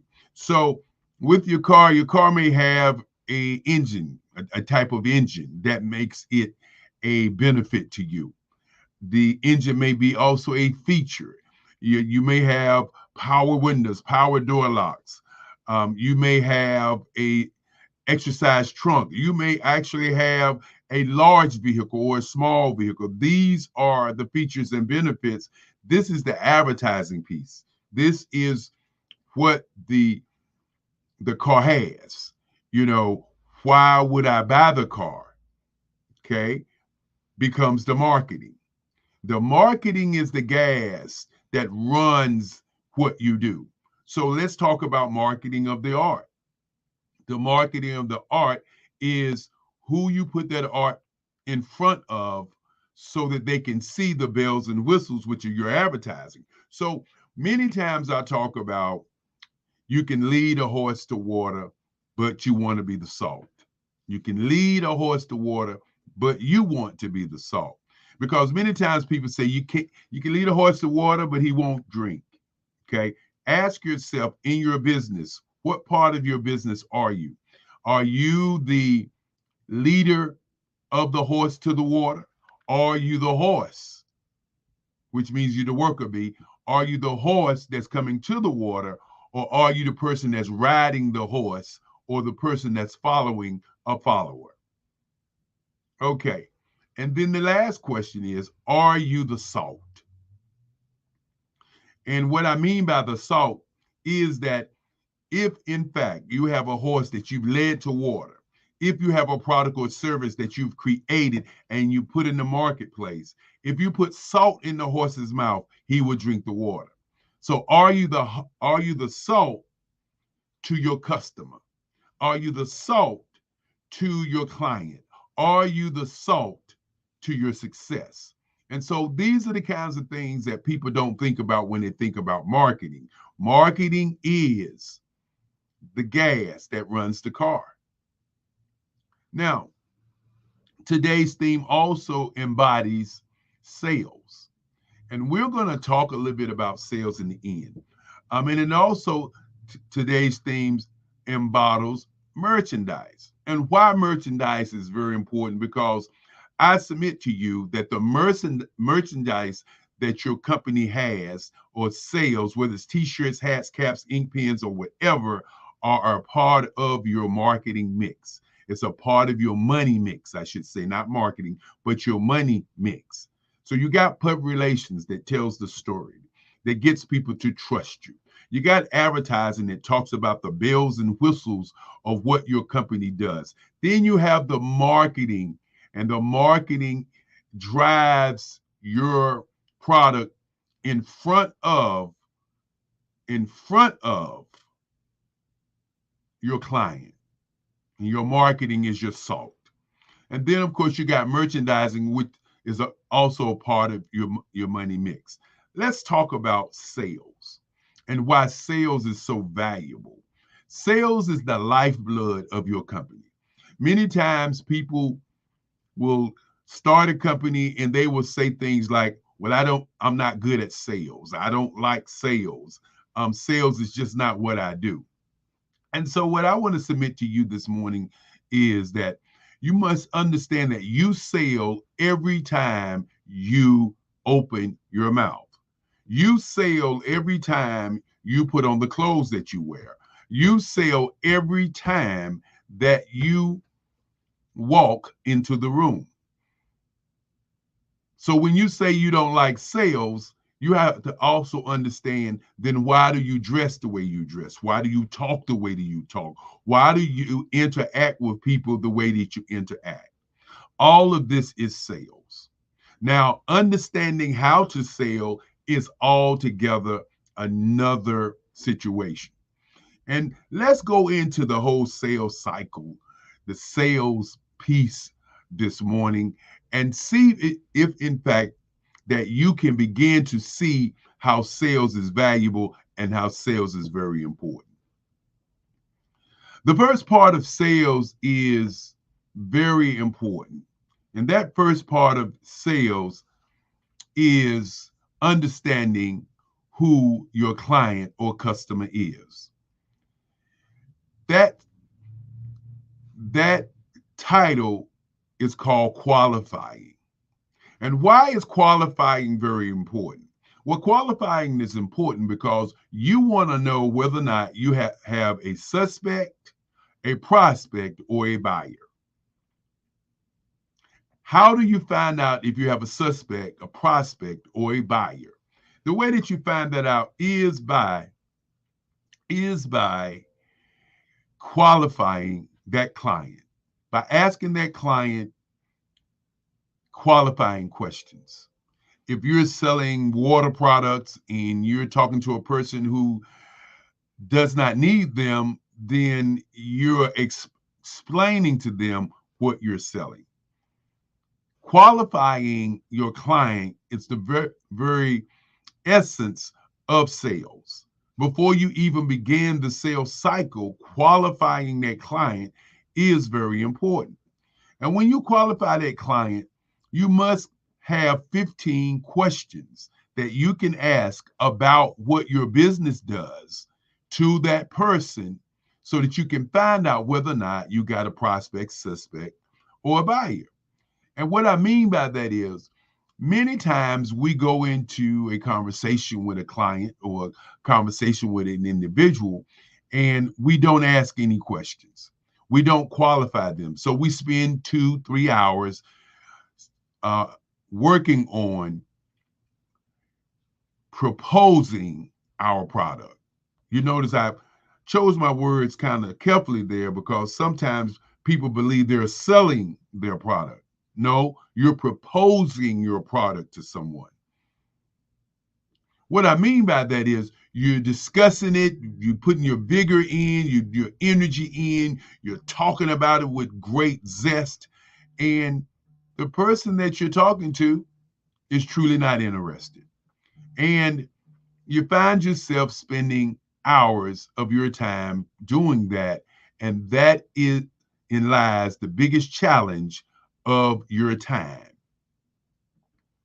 So the qualifying round is incredibly the most important part of the round of your sales because it opens the door, it tells you whether or not to go forward, and it also saves you time. Now, once you qualify, the next area that you must begin to do is to talk about who you are, what you have, and begin to give that person what I call references about what you are as a person. You sell that person on who you are. I want you to listen to what just happened. First, you qualified. Then, once you qualify the person and that person begins to be a buyer, then you want to, what we call, share with them information about who you are and what you have. In other words, you are creating a trust there. Now, once you create that, once you sell the person on who you are, now it's time to sell your product or service with features and benefits. Now, these features and benefits and these services have to be a part of what you got or learned during the qualifying round. That's why the qualifying round is very important. The qualifying round is 15 questions or 8 questions of what you need that buyer to understand about your services and what your buyer is saying in reference to what you're saying about the questions that you're asking. And so when you begin to sell your product, you want to put the features and benefits down. And those features and benefits align with what you and the client or customer have talked about during the qualifying round. Once the selling of your services or, sharing the information, now it's time to close. And this is where the customer becomes the most what we would call disinterested, looking for excuses, gets more rigid, gets more on the defensive when you begin to close. But when you do a great qualifying round, the close is already done. Okay? And you close on the statements that the person that you talk to or the client that you talk to in the qualifying round. As you can well see, everything backs up to qualifying your client. Many times when you don't qualify your client, you spend a lot of time just talking. And once you close the client on the features, the benefits of what that client is looking for, then the most important thing to the sale is signing the documents.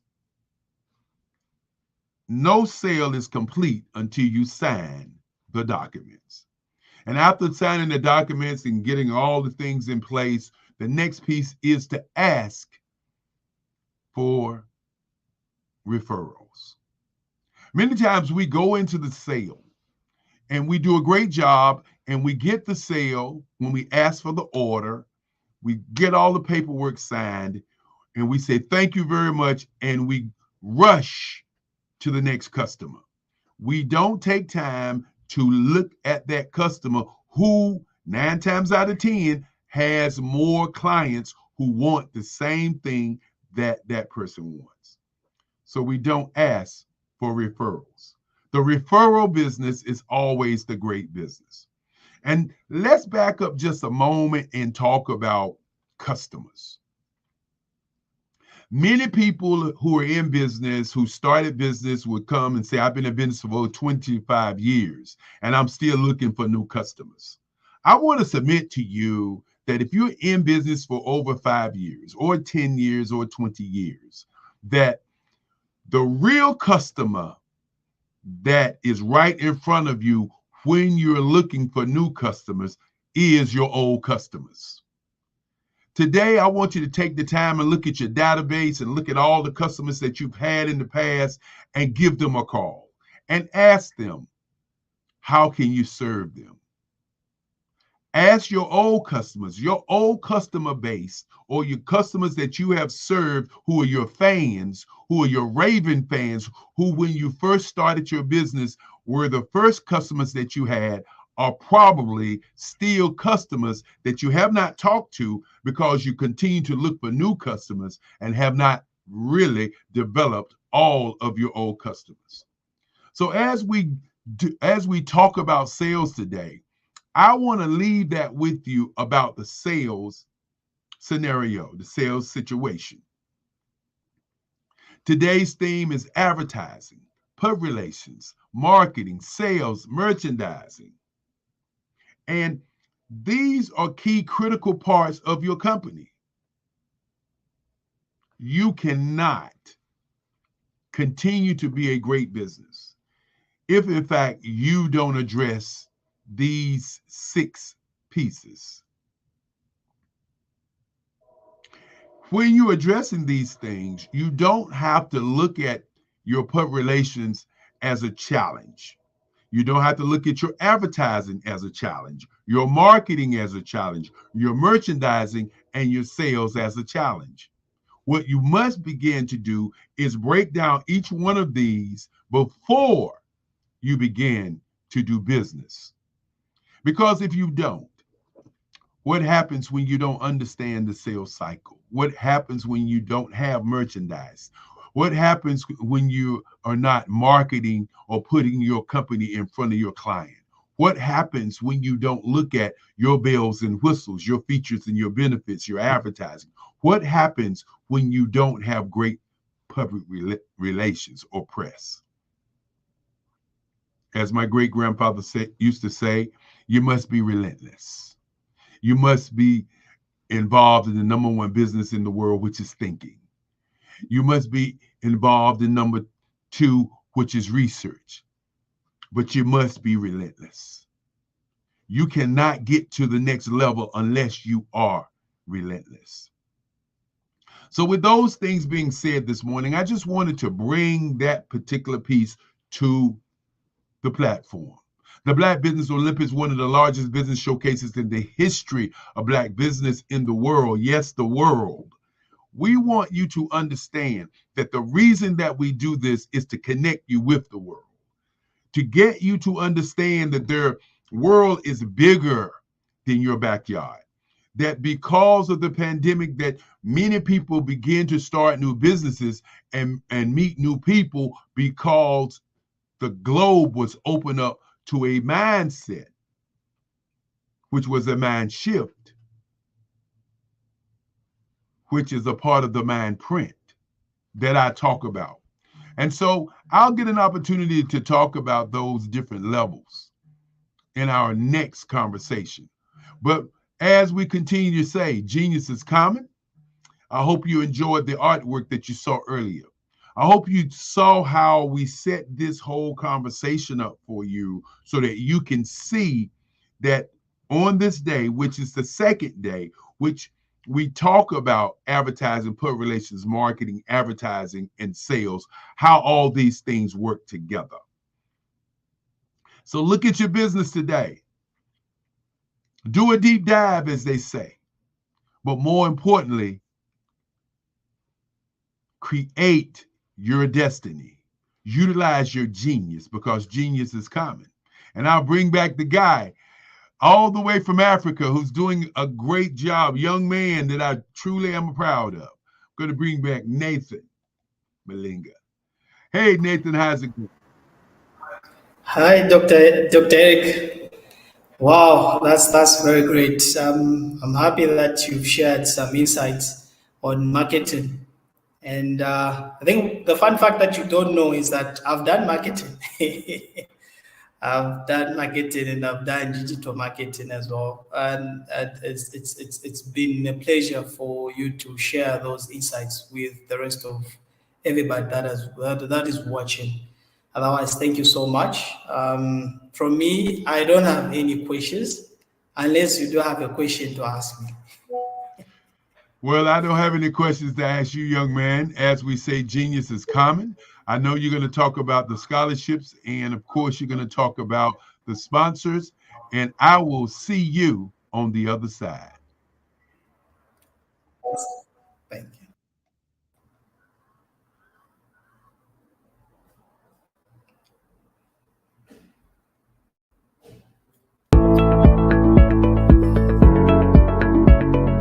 Prepare for what's coming and dominate in economic winter. Stand strong and thrive by showcasing your great products and services globally through the Black Business Network and Black Business Olympics. The Black Business Network has showcased over 2,000 companies with over $7 billion in sales each year. Over 10 million attendees have viewed the rebroadcast each month.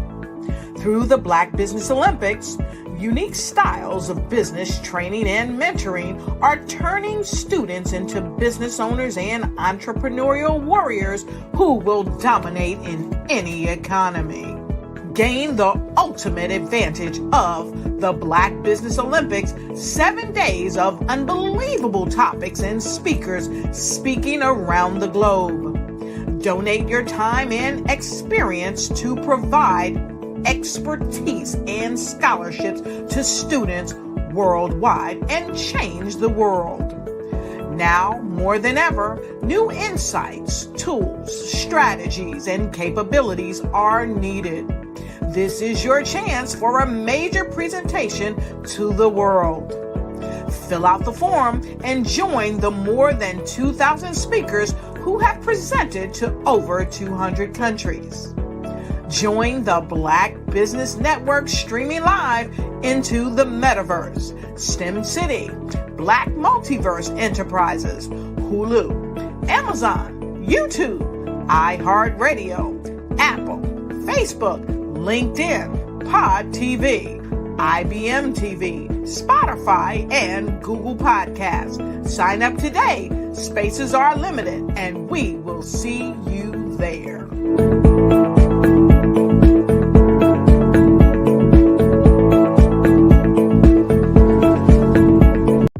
The Black Business Network and Black Business Olympics are essential platforms for Black business owners globally.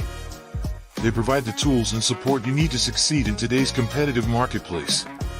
Join us today as we collaborate together with businesses from around the world to support our children, students, and young future entrepreneurs, Black businesses, and corporations. We raise funds for students going to college and young entrepreneurs who are aspiring to be business owners, and we invite you to be a contributor today. Visit the website www.blackbusinessexpousa.com to connect with and learn more about how the Black Business Network and Black Business Olympics can help you not only share your amazing business story to businesses, but also serve future generations. Hello, my name is David Jones, CEO and co-founder of the Hello LLC, where we help businesses build a culture, brand and experience, and leverage technology to pivot into Web 3. Join the Black Business Network streaming live into Roku, Metaverse, STEM City, Black Multiverse Enterprises, Hulu, YouTube, iHeartRadio, Apple, Facebook, LinkedIn, Spotify, Twitch, and Google Podcasts. Tune in, turn on, and let's thrive.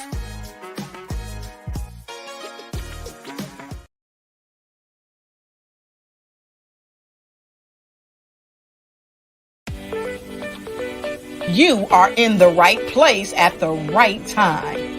The Black Business Network opens again for its Black Business Olympics, a 24/7 broadcast on business, strategies, global branding, social media marketing, finance, advertisement, and much, much more. Featuring the top, most powerful entrepreneurs and speakers and thought leaders from all around the world as they gather together for this phenomenal event.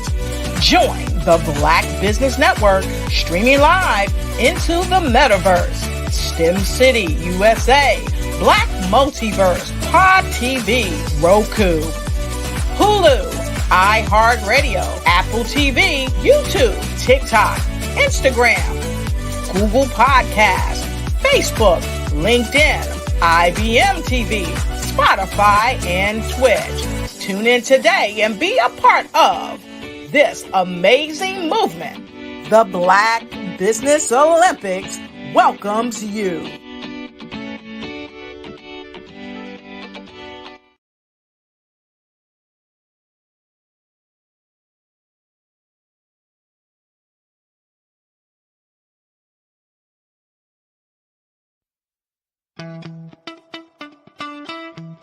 How many times have you been asked to help someone you didn't even know? A student, a business entrepreneur?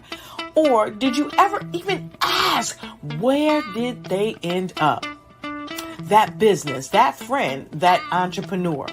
Well, just maybe they ended up in a gang, bankrupt, homeless, or worse, dead. Maybe they turned to crime, drugs, and alcohol. Did you ever wonder? Did you destroy their dream, or was your life always so easy? At the Black Business Olympics, we started a movement to help students complete. Give them hope and foster success. Help them to leave their dreams of providing laptops, computers, and up to $5,000 in scholarship funds.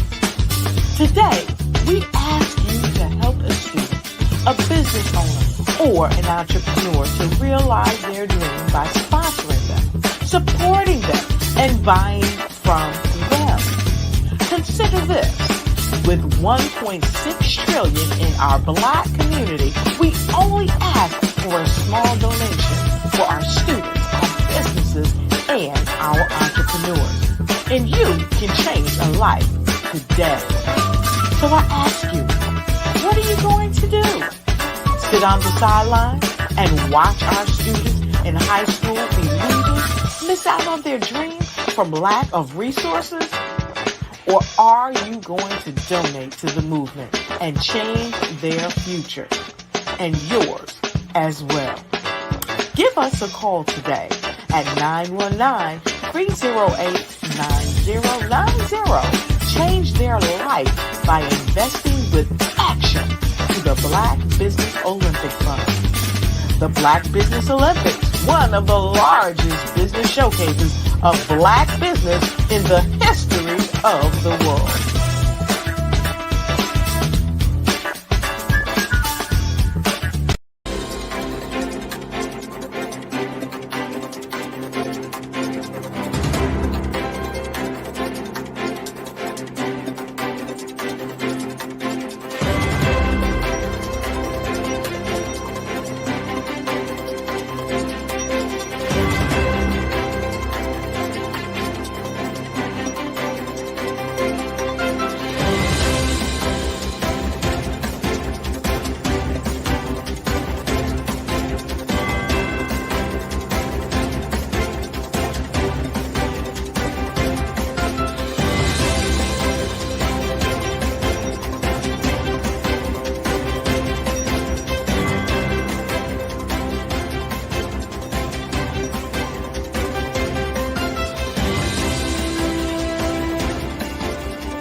Dr. Eric Kelly III and a host of phenomenal speakers from all around the globe for this 7-day virtual event that you don't want to miss. The mission of the Black Business Expo is to raise scholarship money from kids all the way from high school, all the way from college. The Black Business Olympics is one of the largest Black business showcases in the world. It is an opportunity for businesses and companies to showcase their businesses globally. We are going to be giving away laptops up to $5,000 away to students. Again, I'm Olivia Appleberry, the founder of 2 Cents Finance and one of the speakers for the expo. I am so excited to see you there. For more info, go to www.blackbusinessexpousa.com or call 919-308-9090 and hope to see you there.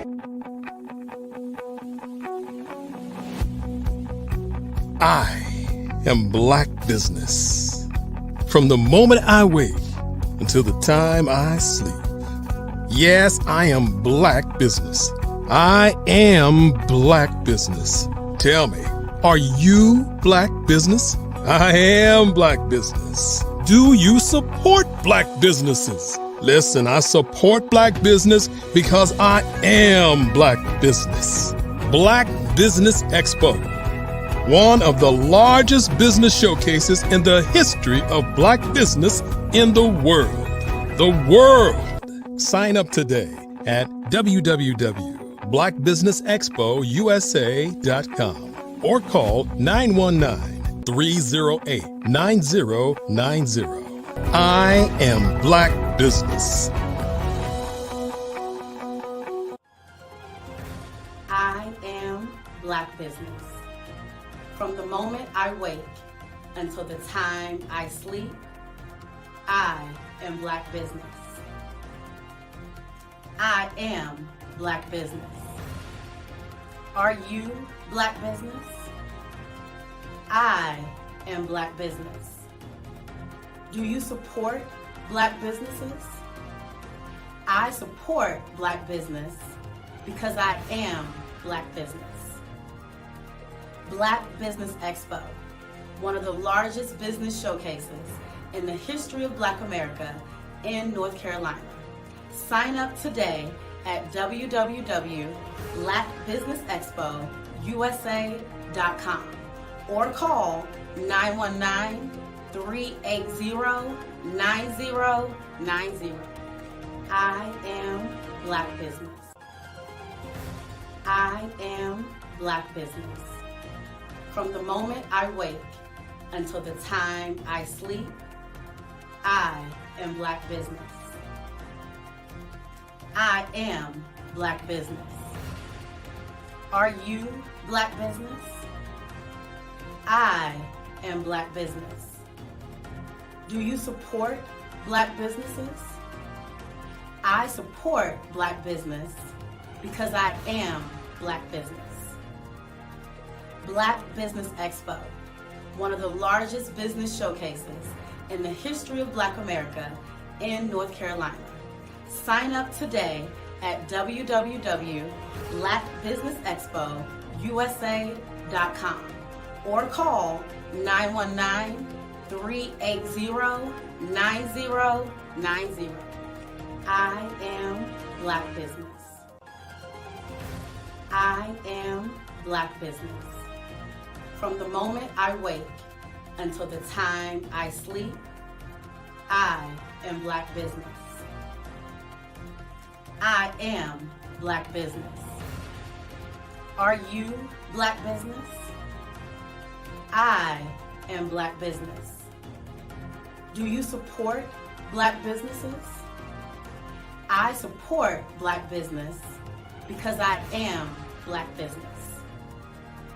Black Business Expo, one of the largest business showcases in the history of Black America in North Carolina.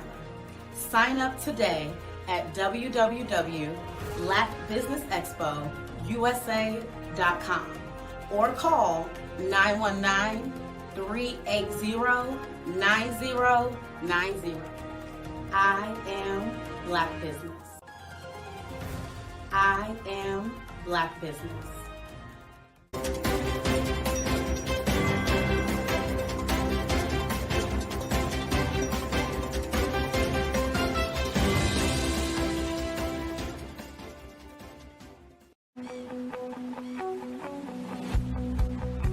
I am Black Business. From the moment I wake until the time I sleep. Yes, I am Black Business. I am Black Business. Tell me, are you Black Business? I am Black Business. Do you support Black businesses? Listen, I support Black business because I am Black Business. Black Business Expo, one of the largest business showcases in the history of Black business in the world. The world! Sign up today at www.blackbusinessexpousa.com or call 919-308-9090. I am Black Business.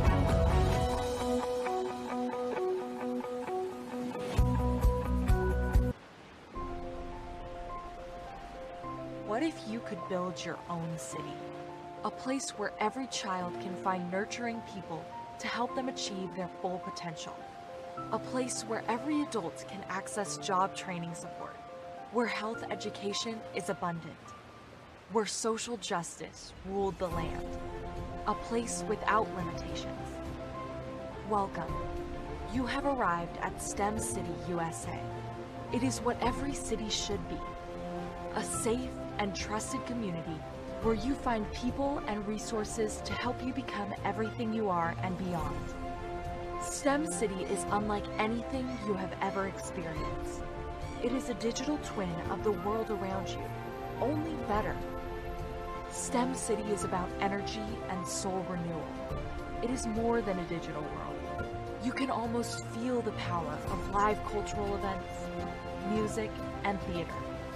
STEM City promises a better future for children with caring mentors and hands-on activities with dedicated tutors to support our youth. STEM City is your passport to a healthy lifestyle with weekly events addressing our community's many issues. STEM City is your financial well-being with helpful information on wealth management, career advancement, job training, and so much more. STEM City is the community you deserve. It is the city where your dreams can come true.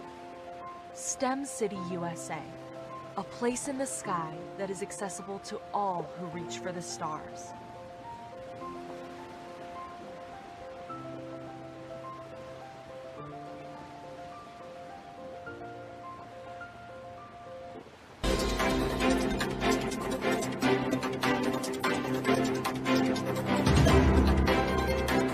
I was born in a little village on the island of Haiti. Many deadly diseases pounded me. It is as if they were on a mission to end my existence on this earth. I refused to give up. In 1983, I left Haiti and came to the United States of America. And I came with $5, 2 shirts. I didn't speak in English. I came to Atlanta. I got a job. I was a doorman. I was a doorman with a dream. What I used to do, I used to come on stage. I'd rehearse this moment that I'm standing in front of you. That's the power of a dream. Maybe today is the day you begin acting as if you already have it. And then step out with full force. Take a risk. No condition is permanent. Don't let your situation distract you. You are chosen. You are called. You are born for a purpose in this life.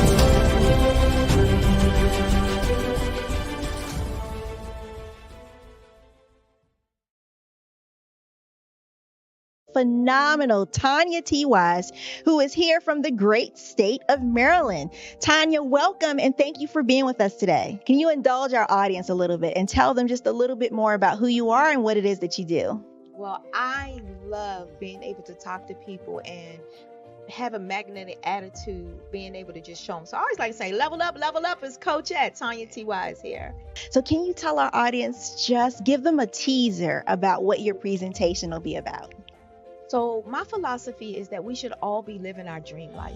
So tomorrow I'm going to talk about how you start living your dream life. What are some of the things that you thought about in your childhood that you just kind of let go and dormant? Wow. And I want to reignite that and just give you some pointers and some tips, some tools, some strategies to be able to start living your best life now. And guess what, Rhonda?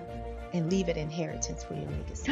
Oh my goodness. Okay, I know that's resonating with a lot of people. I've heard that you have a dynamic coaching program. Can you tell us a little bit more about that? Absolutely. So our coaching program help people that have the lack of time, that lack strategies, and lack the confidence to go after their dream life. So we help them implement tools, we help them implement strategies, as well as give them resources so that they can live their best life now and leave that inheritance. Wow. Oh, I love that. I love the leave the inheritance part. Listen, you are dropping some major nuggets, and I know a lot of what you're saying is resonating with a lot of people, but I think we're all curious. How did you even make this transition into the speaking and coaching arena? What's the story behind this? So I started out in finance, and I realized that a lot of people don't necessarily go after their dream life because of the lack of finances or the education behind finances. But it wasn't until I lost my firstborn, my only son, that life changed for me. And where I was going after it all, living the corporate life, hit my 6-figure income and living in my dream house with my dream man, driving my dream car. I nearly lost it all when I lost my son. And so I realized it only takes one financial catastrophe that can change your entire life. That's what made me start All New Beginnings. Because no matter what's going on in life, there's a new beginning. And because of that, we develop a program called Wise Minded. My little slogan is, don't just dream it, let's live it. If they want to connect with you or work with you, what is the best ways for them to be able to do that? Well, for my social media guru, you can connect with me on every single social media platform as Tanya T. Wise.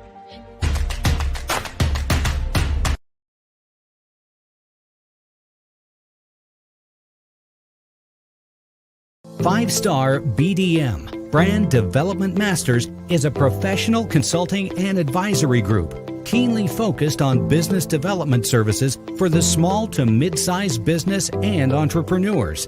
Although every business is unique, they often share business development challenges that can be addressed through smart branding. Services include process improvement and operations, digital strategy and transformation, business intelligence, digital marketing, and personal branding. Our business and personal branding company has helped a number of professionals and organizations to optimize and grow. This results in more business, more opportunities, better reach, positive outcomes. Visit www.fivestarbdm.com today to learn more.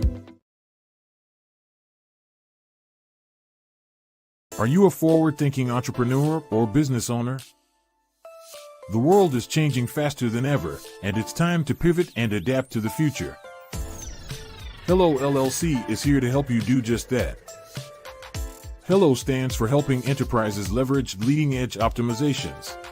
Our innovative solutions can streamline operations, reduce overhead costs, and give you a competitive edge in a market projected to reach $5 trillion by 2030. By pivoting to the metaverse, businesses can tap into a rapidly growing market that is projected to be a significant part of daily life for 25% of Americans by 2026. As a full digital metaverse agency, the Hello LLC can help you create custom solutions to streamline operations, increase productivity, reduce costs, and drive brand recognition. Why should you pivot to the metaverse with the Hello LLC? By leveraging cutting-edge technology, you can provide immersive experiences for your customers, expand your global reach, and unlock new revenue streams. Contact us today to make the pivot.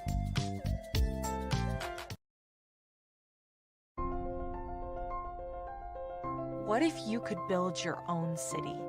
A place where every child can find nurturing people to help them achieve their full potential. A place where every adult can access job training support, where health education is abundant, where social justice ruled the land. A place without limitations. Welcome. You have arrived at STEM City USA. It is what every city should be. A safe and trusted community where you find people and resources to help you become everything you are and beyond. STEM City is unlike anything you have ever experienced. It is a digital twin of the world around you, only better. STEM City is about energy and soul renewal. It is more than a digital world. You can almost feel the power of live cultural events, music, and theater. STEM City promises a better future for children with caring mentors and hands-on activities with dedicated tutors to support our youth.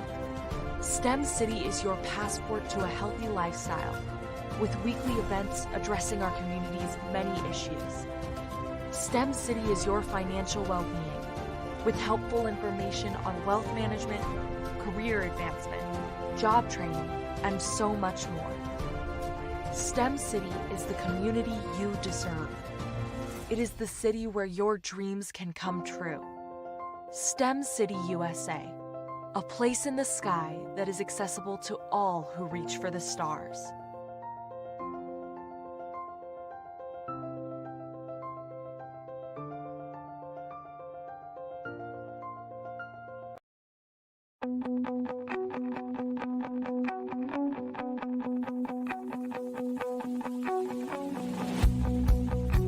I am Black Business. From the moment I wake until the time I sleep. Yes, I am Black Business. I am Black Business. Tell me, are you Black Business? I am Black Business. Do you support Black businesses? Listen, I support Black business because I am Black Business. Black Business Expo, one of the largest business showcases in the history of Black business in the world. The world! Sign up today at www.blackbusinessexpousa.com or call 919-308-9090. I am Black Business.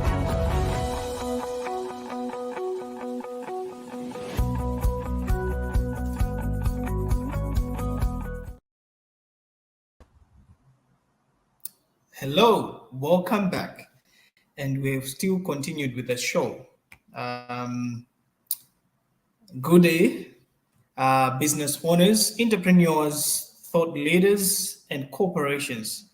Welcome to Black Business Network. My name is Nathan Twali Mlenga, all the way from Africa, Lusaka, Zambia. I am your moderator at this moment in time on Black Business Network. The Black Business Network is a 24-hour business network showcasing Black businesses, business owners, entrepreneurs, and thought leaders worldwide. We have speakers from North Carolina, London, Singapore, Africa, Japan, and cities all over the United States. The Black Business Network is a global community sharing its business knowledge to empower, inspire, and educate business or businesses about business. At this moment in time, dear viewers, I would like to introduce one of the tremendous speakers, should I say, one of the speakers that we have been waiting for to come and share with us what they have for us. So the speaker that will be coming in is no other than Miss Tandra Price, or Dr. Sorry to say that, Dr. Tandra Price is the one that is coming in to share her experiences. Dr. Tandra Price is a seasoned sales professional with over 20 years of experience. Based on Oklahoma City, OK, her passion lies in the transformative power of networking, where meaningful connections can lead to incredible opportunities. Dr. Tandra recognized the need for guidance in navigating networking events after attending numerous gatherings that fell short of expectations. She saw people struggling with conversation skills and sought to change that. Through her strategic approach to network development, Tandra empowers entrepreneurs to win. Drawing from her extensive experience, Tandra has trained hundreds of entrepreneurs, equipping them with the skills to build relationships, create opportunities, and generate residual income through networking. Without further ado, I present to you Dr. Tandra Price. Genius is common, and I'll see you on the other side. Awesome. Good morning. Good morning. I'm excited to be here with you. Just a little bit more information about me. I am a renowned international speaker, three-time best-selling author. I am an expert in network strategies. I am also the founder and owner of Tapped In magazine. It is a global publication where we service speakers, authors, and coaches. Our magazine solves the problem, making it easier for entrepreneurs to spread their message, expand their network, and reach a broader audience. Today, I'm going to be sharing with you one of my favorite topics, which is mastering the art of communication. I'm going to be sharing 5 keys with you on really how to master the art of communication. We're going to start with the best way to start a conversation. We're really going to be setting up the stage for you to build those relationships. The second key is we're going to find out when is the best time to network. When you ever have an opportunity to be in front of someone is the best time to network. Creating a solid networking using LinkedIn. We're going to talk about crafting your profile that effectively captivates your desired audience.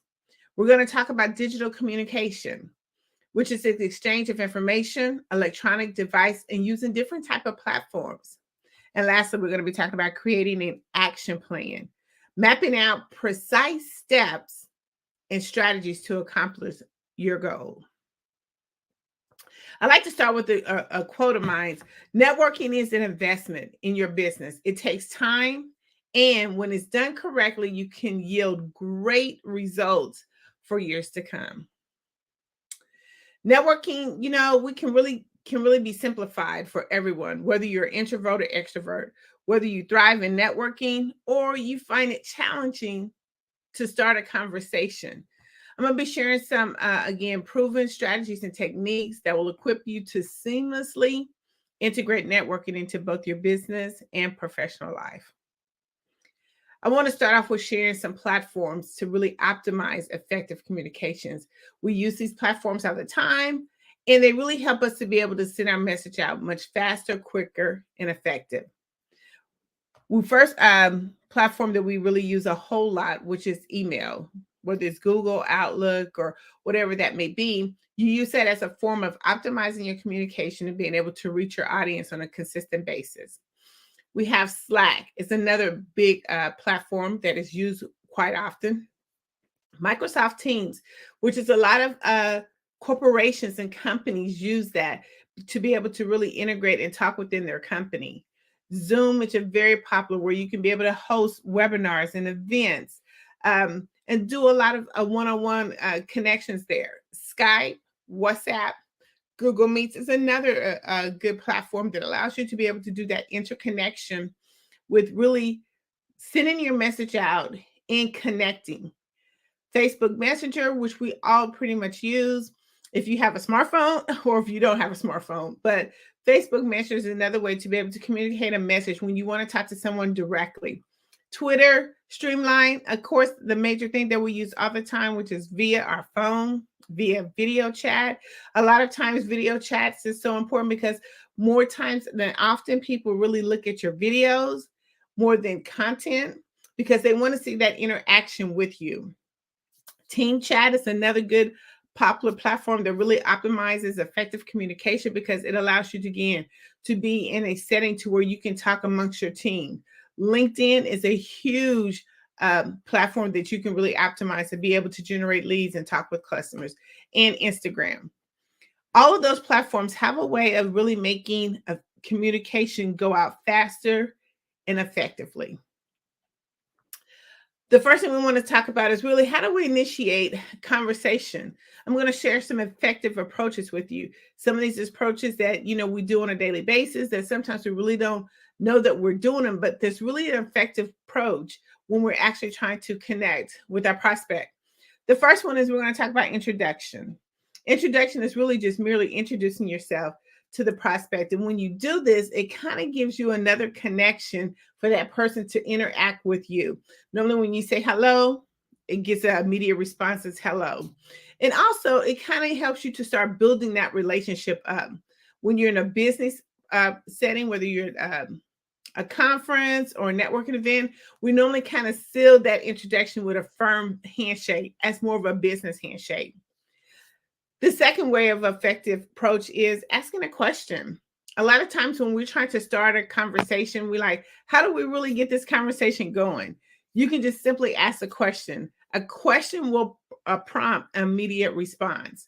So make sure that we just kind of stay in that mode when you're actually out and talking to someone, no matter where you are. If you're asking a question, a person tends to normally respond. Compliments.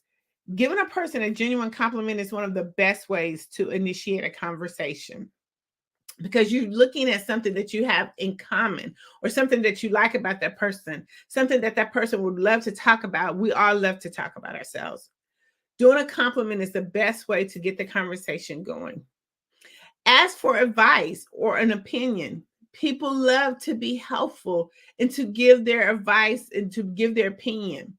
Always ask, ask or for advice or opinion is one of the best ways to really initiate that conversation, to get an immediate response going, to get some feedback going. Humor, you can never go wrong with humor. I always think like humor is kind of like the icebreaker because when you can kind of find humor in having a conversation, it initiates kind of a release of the tension. You don't feel so tight, so tense when you're trying to have a conversation. Initiating conversations is hard because you have to really figure out when you see somebody that you want to talk to, what is the effective approach that I should use? These are some of the approaches that you can use. It's something that you do all the time, but sometimes we have to sit back and think about what we're going to say. But if you just naturally go into the conversation, it becomes more effective. The last one I want to talk about is observation. Always take a look around you and look at your environment and see if you can start a conversation that way, whether it's the weather, whether you're at a networking event. There's always something that you can look around to just start a conversation. I mean, I could be in the grocery store line and I could just start a conversation just by looking at maybe what some of the other people are buying. Maybe that's a special recipe that they're trying. And you can kind of just initiate the conversation that way. But initiating a conversation and using effective approaches is really easy. It's something that we do, again, every day, but we don't really look at how we do them. But it's a way of how we're going to master the communication when we're trying to talk to someone. Because when using these effective approaches, it can lead into, oh, by the way, what do you do? I'm glad you asked. So we want to make sure that we have an agenda when we're looking at trying to start a conversation. Are we looking to, just be friendly? Are we looking to set an appointment? Are we looking to share our business? What is our agenda? And using those effective approaches will help you. Another thing that we talk about when we're looking at mastering the art of communication, where are some places to network? A lot of times it's more than just social media. We can network at a lot of different places. And I'm going to share some of these places with you. You can network at conferences and conventions, professional meetings, trade shows, exhibits, business networking events. We all tend to go, whether it's virtual or online, we tend to go to these events. alumni gatherings, chambers, or commerce events. Those are some of the major events. They kind of specialize in having these group networking events, and it's a perfect time to network, to get to know who's in your community, get to know what businesses are out there, what's new and what's old, what's upcoming and trending. Meetup groups is another place to network. Workshops and seminars. A lot of us as entrepreneurs, we're always putting on different workshops or seminars. And as we're finishing those are the best time to network with potential clients who could be interested in your products and services. Career fairs. Just going to a career fair and just networking, you would be amazed at a lot of the people that you would be able to connect with that could probably use your products and services. Volunteering opportunities is another amazing opportunity for you to network. Toastmasters or even public speaking clubs. They're always looking for different people to come in and talk and present and show their business.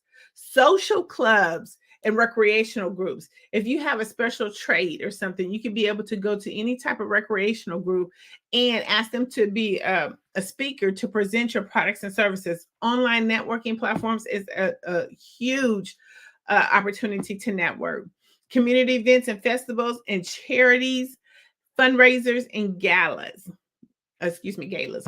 You can be able to network. It gives you an opportunity because you're all at a amazing and atmosphere that you can be relaxed and calm. As I talk about these places and you go to these different, locations and events, these are places that you can feel comfortable with. You could be in your comfort zone. And there's no better place than mastering the art of communication when you are in your zone. When you're actually feeling comfortable, you can be more open. You can be able to have that conversation without feeling so tense. It's almost like the icebreaker. When you're going into a location or a spot that is comfortable for you, it helps you to be able to master the art of communication. It helps for everything to just flow out very easily and seamlessly. Now, I want to talk about the benefits of networking. A lot of times we're like, I don't have time to network. There's no need for me to network. Yes, networking is a 24-hour process. We have to continuously keep networking. We have to make sure that we put that as a part of our business practice. There's so many benefits when you're networking. You're establishing connections, and it's not just a one-time hit or process. A lot of times when we're like trying to network or trying to build up our communication, it's something that has to be I call it marinated, something that has to be ongoing, incorporated into our daily process. It's not just once you reach that goal or once you reach that person. You have to continue to keep networking. You have to keep building up your resource. You have to keep building up your network. So let me just kind of share some benefits with you that if you network and you continue to keep doing it, these things will happen. One, is going to help you to increase your visibility. It helps you to be more recognized. It increases your chance of being considered for different opportunities. The more you network, the more visible you are. Collaborations. It leads you to partnerships and joint ventures that can be expand or reach, or it can expand or reach different offers and different avenues for you. A lot of times collaboration is the key when you're thinking about going to networking or mastering the art of communication. How can I collaborate with someone else? It gives you access to resources, information, tools. It helps you to, again, grow your business. It helps you with the latest trends. Another benefit of networking is brand awareness. It helps you to promote your brand to other businesses and broaden your audience. A lot of times, even with your introverted, you don't like to talk. I mean, just having your brand out there helps get that conversation started. Access to decision makers. A lot of times when you're at these different events or you're on different social media platforms, it gives you to industries and it helps you to be able to pitch different ideas that other people could be looking for. It makes opportunity so easy. Again, industry trends. It helps you to know what's new, what's the latest thing that's going on. How can I incorporate my business with that? Because we always want to be that one-stop shop for our clients. So we want to make sure that we know what's new, what's the latest thing that's going, because you don't want your clients or customers to be going to other resources. You want to be able to go there, or you want to be able to have the information when your client is looking for it. And if it's something that you don't have or that you do, specifically, then you can be able to have your resource data bank and be able to say, I got the exact person for you. And the last benefit of networking, it helps you grow your business. I mean, as being an entrepreneur, networking can help you attract new clients, customers, investors, suppliers, and support your business growth. These are just a few benefits of networking. But when you actually start mastering the art of communication, these benefits will come in so seamlessly, and you will start seeing the growth and expansion of your business. But we have to make sure that we're doing it every day. We have to incorporate it into our business every day. It's one of the major parts of our business. We can't do business if we're not talking to anyone. So that's why we want to continue to master these skills. They've been proven effective skills that really work. But we have to create a plan. So it's not just we go out there and we network and we don't have a plan, or we're trying to master the art of communication and we don't have a plan. We got to create a plan. Any business, they always tell you, what's your business plan? So I always like to say, what is your plan when it comes to mastering the art of communication? When you're going out networking, or if you're doing networking virtually, or if you're at any of those type of events, what's your plan? Let's set a goal. That's the first plan. Let's set a goal. What are you really wanting to achieve? Whether you're at a networking event virtually or you're talking to someone, what are you trying to achieve? Are you looking to get a new client? Are you looking to just grow your business? Are you looking to just find contacts? What is your goal? When you actually go to these events and you have a clear vision of where you're trying to go, it makes it so much easier when you're trying to master the art of communication, because now you know exactly what you got to say, or you kind of can prep yourself to know what you're going to say. The second action plan is we have to do research. If you're going to any events, do research. Familiarize yourself with the events, the agenda, the speakers, even some of the attendees. Identify individuals that you would like to talk with before going to the event. It gives you a list of people that's going to be there. Prepare your introduction. When we go to these particular events, we're not selling. We are building relationships. So you want to prepare your introduction that's going to leave an impression on the person that you're trying to connect with.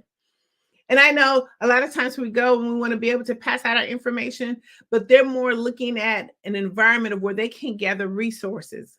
When you go to any of those events that I mentioned, it's not about selling. It's about networking for the next person or building your resources for the next person. So make sure that you prepare your introduction. Another plan we want to make sure is that we practice some networking skills. Okay, we want to go in there. We want to brush up on our communication skills, including active listening, asking open-ended questions. I mean, making and figured out ways, how do we introduce or how do we initiate conversation?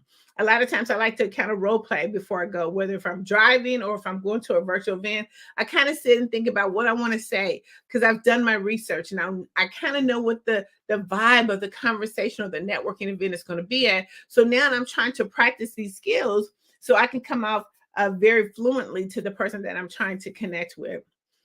Update your digital presence. Make sure that when you are trying to connect with someone, no matter where it is, that your information is updated. Because one of the things right now with this social media interaction, we can just say, are you on Facebook, Instagram, LinkedIn? It's so much easier and quicker and effective to connect with people. Yeah, we still use business cards, but we can do it much effectively and quickly, even if we have a digital business card. But you want to make sure and ensure that your social media presence is updated because you only have that one time to connect with that person. They are not going to try to look for you all over the place. So make sure that it's updated. Make sure you have the essential materials when you go to an event, or if you're out and about, make sure that your phone is charged up, whether you need a computer, whether you have paper business cards or digital business cards. Make sure that you have that information. You don't want to go and try to connect with someone and don't have the essential materials that you need to make the cross connection.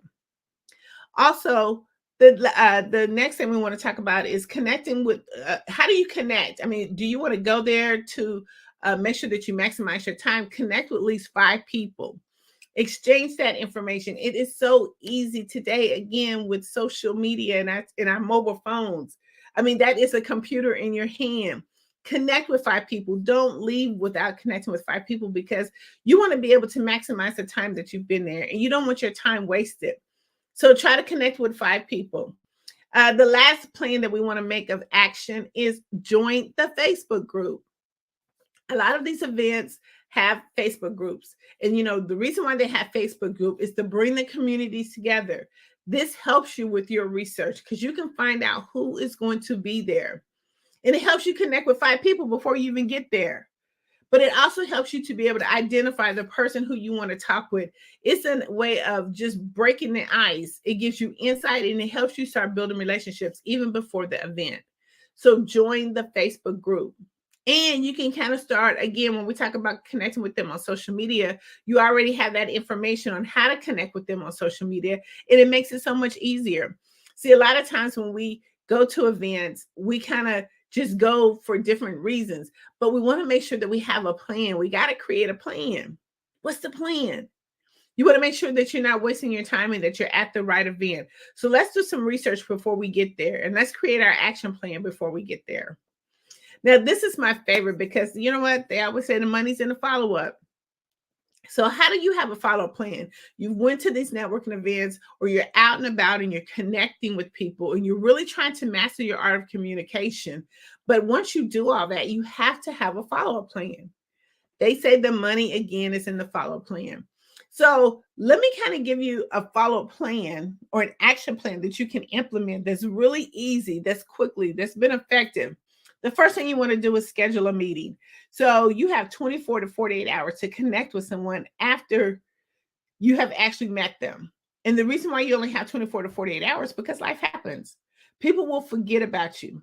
But what you want to do is make sure that you send them a personalized text or email to say, hey, it was nice meeting you. Can we get together Tuesday or Wednesday of next week? And because we've done some active listening, then now we can kind of even put a couple of tips or nuggets that we've learned from talking with them into our response so they can kind of remember who we are. They'll be like, oh yeah, he's a Chiefs fan. Oh yeah, he was at the Super Bowl or something of that nature because of the conversation that you have. But again, you only have 24 to 48 hours. So schedule that appointment. When I go to events, I'm right there again on my handy dandy phone. I connect with them. And then I say, hey, by the way, are you available Monday, Tuesday, and Wednesday? We all have our calendars on our phone as well, so we can immediately schedule that appointment. So they already know. That's one of the quickest ways to fill up your calendar schedule. Again, the follow-up plan is make sure you connect with them on all social media platforms. LinkedIn, Facebook, Twitter, Instagram, TikTok. Connect with them so you can kind of get some information on who they are and what they do. You also want to be able to, as a follow-up plan, if you have their information, you have a digital card, it should immediately or somehow or another can go directly into your CRM system. You want to make sure that you have that because it helps you to be able to organize the contacts that you have made throughout the event. And once that's now actually put into your CRM, you can start sharing relevant resources with them. If you come across an article, a blog, or a post, or something like that that you can share with them, it help you to build a relationship. So you want to make sure that you have them in your CRM. Next, you want to start sharing information about them because you would have learned that from connecting with them on social media. You want to stay engaged with them and connect with them on a regular basis. We do that by setting calendar reminders. Like if you maybe talk to them this week or even before you go to an event, share maybe a valuable resource. Then after you have that appointment with them, stay connected. Maybe the next week you send them like, hey, it was nice meeting you, and then thereafter, put them in a rotation. So then when something does come up, you become top of mind with them. It's about setting up a plan. I want to talk about the next thing is about, effective communicators. So when we actually go to these events, we have to find what type of networker or what type of person that we want to connect with. What type of person are we when it comes to those events so we can be able to connect with that same type of group or individual. I'm going to share quickly with you a few effective communicators when it comes to networking events, virtually or in person. The first one we have is the social butterfly. This is the type of networker who is outgoing, charismatic. She enjoys the socializing and networking. They thrive on building relationships. and making others feel comfortable when they come to those events. So when anytime you go into a networking event, or again, virtually do a 360 panoramic review, and you can find out who these networkers or these communicators are, because they're going to be located somewhere in the room just by their action. A social butterfly is going to be loud, very noisy, really trying to bring people into the fold. The next one you have is the expert. This is the type of network that is highly knowledgeable and skilled in their particular industry. They leverage their expertise to value insight and advice from others in the network. The third one, you have FOMO, fear of missing out. These are type of networkers that they don't want to miss any opportunities or connections. These individuals may attend numerous events, join multiple networking groups, and consistently seek to meet new other people in their group. You have what they call the digital markers, where people are only going to connect with you digitally. They'll go to a networking event. They won't take your card. All they're going to do is connect with you digitally. And that's really kind of the better way to network, because that's where everything is, digitally on the internet.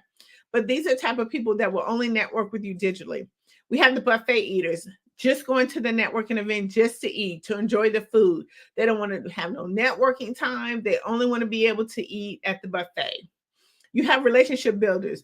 These are the networkers that prioritize their agenda when they go. They are designed to make sure that they go to the network to be able to connect with 5 people, make sure that they are doing an amazing impression.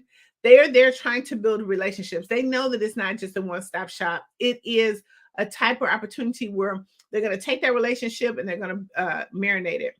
You have collaborators. You have people who are only looking to go to collaborate with other industries or people or entrepreneurs. So when they go into a networking event, they're kind of looking around and listening to find out what's going on and how they can collaborate their business with them. And then the last one you have is innovators. These are networkers who, are forward thinking, and they often introduce new ideas and approaches to networking. They're looking for new trends. So they're looking to identify those type of events when it comes to networking. So we have to think about, where do we want to be at, or what type of networker are we, or effective communicator are we? Do you fall in any of those categories? Can you actually go to a networking event and be able to match or connect with those? It's even done easily on virtually. You have to look at when you're in a virtual conference or a networking event, make sure that you have your screen on so people can do business with you.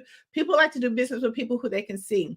But you can also be one of those type of effective communicators, even on a virtual, because when you're looking on the screen, those are the same people, whether they're in person or on screen. You still have those effective communicators. Identify who they are and figure out how you can connect with them. We want to talk about one of the most major platforms, which is, how do LinkedIn connect with all this mastering the art of communication?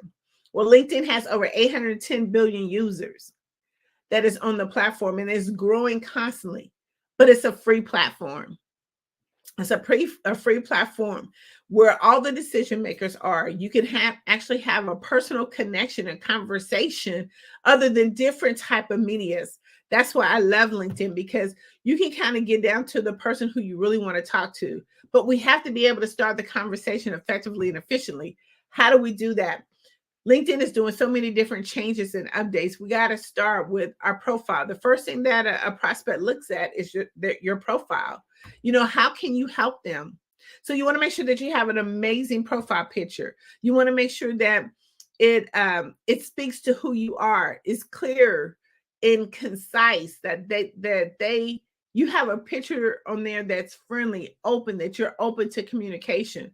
You have to make sure that you have a headline. A lot of times when I look at different LinkedIn profiles, there's not a headline there. People just kind of, have a blank screen, because LinkedIn was not really used in the way that it is used now. A lot of times LinkedIn was used just for professional uses, career advancements. And it's still used for that, but it's also used for a lot more different things. But when you go there and when you're looking up a client, or you're looking for someone to connect with, you want to make sure that you have all the information in the top part of that LinkedIn profile that you have that makes a person want to, hit that button, follow you, or send you a message? How can I connect with you? Hey, I noticed your profile, but these are the type of things that you have. You don't want to have a blank profile. And I can give you more information on that when we do our LinkedIn profile boot camp. That's one of the things that we do is really, how do I optimize my LinkedIn in order so I can have better and more communications? And give you more information in that and the link about if you want to join our class. But we want to make sure that we have a way of actually starting that conversation and communicating effectively. Make sure you have a headline. Make sure you use your highlights. A lot of times LinkedIn, again, is moving things around, so it does look a little different, but they're putting the things at the top that are more important, that they've done surveys and research that said, hey, look, these are the things that are more important. So they're switching their format and platform, but you want to make sure you use highlights. What are those videos, reels, anything that you have effective posts that you can put in that little clip that talks about who you are and what you do, blogs, articles, anything like that. Make sure when we talk about our summary that we're highlighting our strengths and a glimpse of how we can really help them. Maybe even throw some testimonials, 1 or 2 testimonials in there. Talk about your experience and work. Focus on your accomplishments and the results that you have done for other people. Your skills, make sure you list everything that you have there. A lot of times we don't listen to them, but list a lot of them. Go take your time, list them out, because you want to be able to get some endorsements. And when people endorse you, that kind of helps you with the ratings of your profile. So make sure that you go through there and list all that information. We talk about education. Make sure that we put all of our education there. A lot of times we just put, like, if we have a master's or bachelor's, but what if you had some certifications? What if you had some honorary things that you've done? We want to make sure that we list all of those, because that kind of talks about the type of individual you are, the person that you are. We also want to get some recommendations in there. That's really important, making sure that people who have done work with us, who have done business with us, that they like what they did with us. And so therefore you can put that information in there as well. It makes things so seamlessly, because when they go to your profile and it's enough to trigger them to stay on there, that's the whole thing. When we talk about matching auto communication, how do we keep the conversation going? I need to get as much information about this person that I can in order for the conversation to continue to go and to keep going and going and going. So you want to make sure that you put that information in there, get some recommendations so other people can read how you've helped them, how your amazing products and services have helped them. Let's talk about doing some, again, video reels. Make sure if you've been on did any interviews or things of that nature, make sure that you put them in there. Also announcements, like if you've been listed in any magazines, like Tapped In magazine, make sure that you put all that information there. If you've been in any news, press release, and articles and things of that nature, because after they go and look at you on LinkedIn, hopefully all your information is updated correctly. They'll go to your website, then go Google. They want to get as much information about you and who you are and what you do. So make sure you list all of that. Like I said, if you've been in any publications, Time Magazine is a global publication. Make sure that you list all of that information in your profile. And let's talk about your engagements. Like, how do you really engage? What are some of the things, some of your foundations that you like? There's a spot there. How do you get back as community service? Is another spot there to take a look at. The last thing we want to talk about is the digital marketing aspect. So when we think about digital marketing, again, it's one of the fastest ways to get your message out there. Tapped In Magazine is a digital platform that does digital communication. We help you to amplify your voice. We help you to get your message out there, and we help you to expand your network audience. So when we look at being on a digital platform, we know, one, it can move faster. One, we know we can expose it to a whole lot of more people. Tapped In Magazine has over 700 plus online distribution users. We are in the UK. So just with that length of people that we have just as a distribution, we can make sure that you're seen, heard, and noticed. How do we do that? We do that by featuring you on the front cover of the magazine. Now, it's nothing better than being on the front cover of a magazine. A lot of us at some point in time will be like, hey, it would be kind of cool to be on the front cover of a magazine.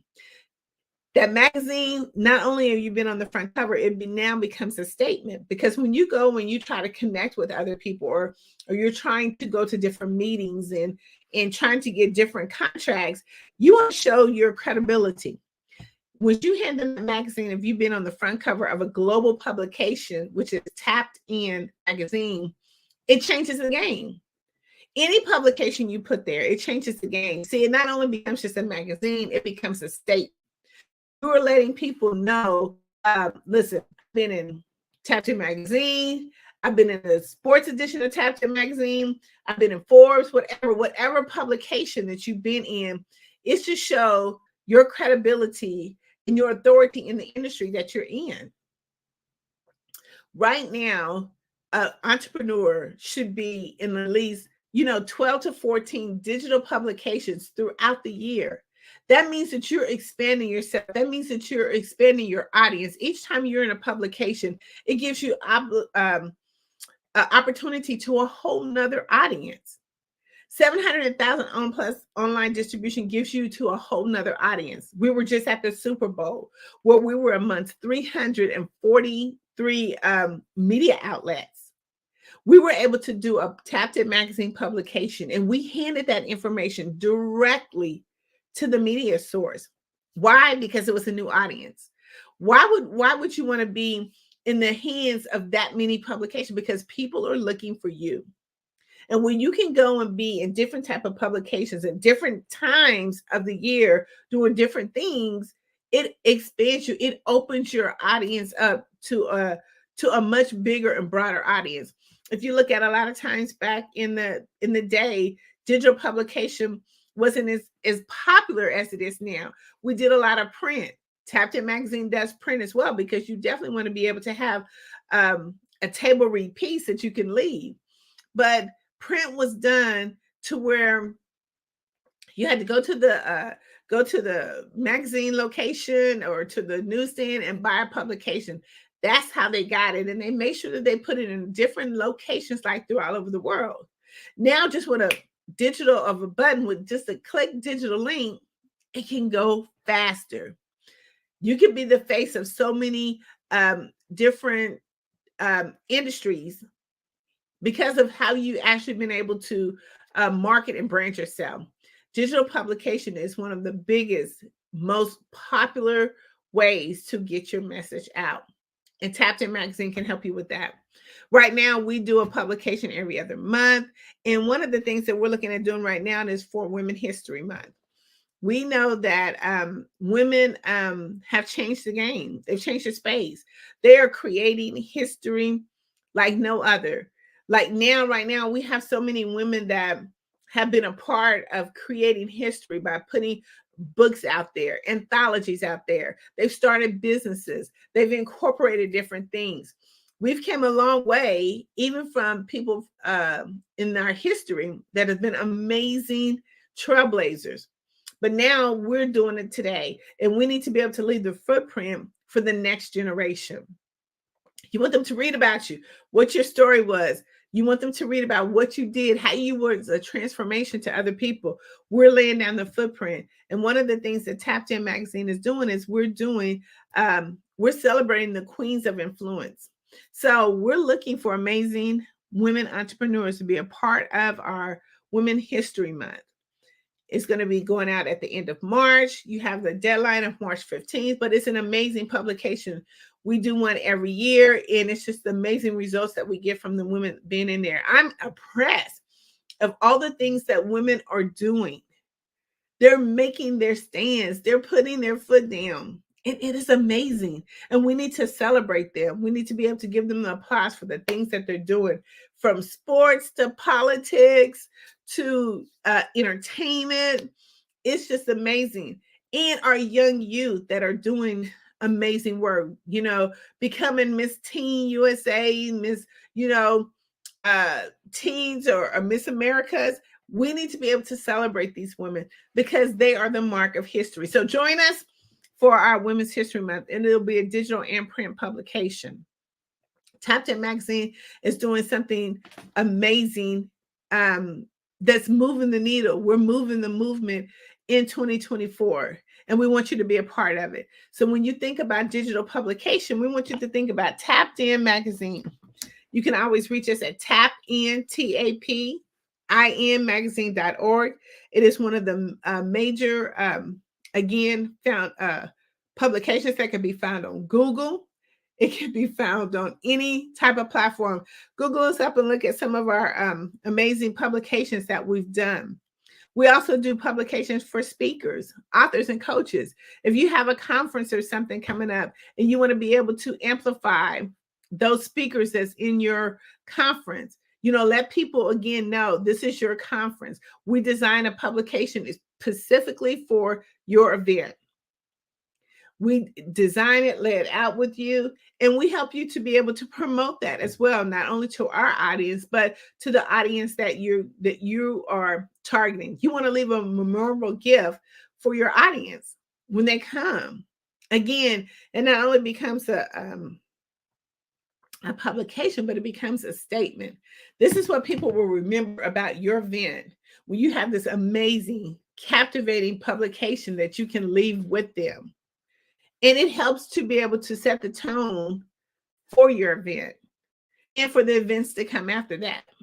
Because we want to make sure that the people that are in your event, that we highlight them to the fullest.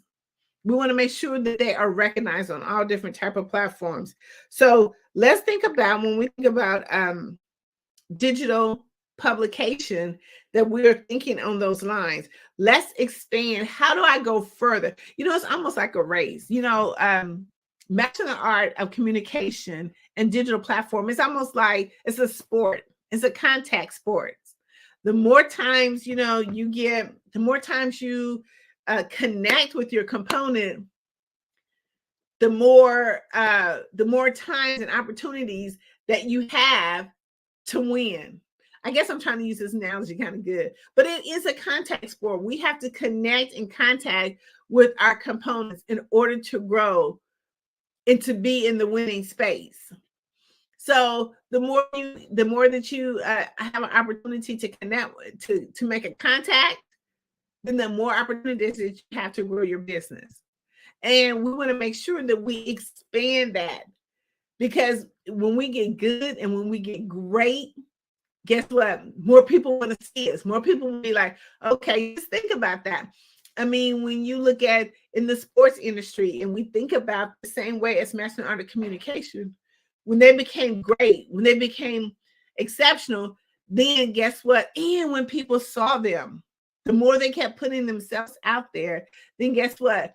Recruiters start coming, right? Recruiters start coming in and say, okay, I want to connect with you. And that's the same way that we do when we're looking at expanding our network base. But we want to go and master this thing. We want to master the art of communication. And we do that in those particular ways. How can I be good at being good? How can I make sure that people know who I am and what I do? We have to make sure that we follow the mastering the art of communication, these amazing strategies that I've shared with you, that you master those. We practice those and then we put them into place, because the more that we are seen, heard, and noticed, the more people are going to want to do business with us. The more that we put ourselves out there, the more people will want to do business with us. So we want to make sure that we're at the forefront of everyone. We want to make sure we're at the forefront of our clients, because if you're not, then they're going to want to do business with other people who are more visible, who are mastering the art of communication. And that's where Tapped In Magazine comes in. Again, we do our LinkedIn optimization program to help you to really master that platform of over 810 million users. We want to make sure that you're able to master that platform. We also help you to do that in several different ways. We optimize your LinkedIn platform. Then guess what? We're going to show you how to make those connections with those decision makers. We want to be able to put a plan in place, an actual plan in place that will help you to be able to grow your LinkedIn.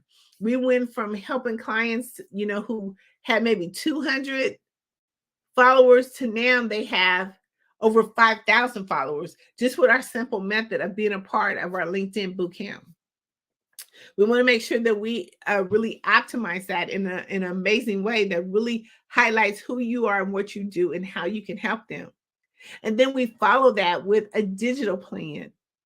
We want to make sure that, okay, now we've got you real set. You're getting clients coming in, you're making those connections, you're setting those appointments. But now we want to take it just a little bit further.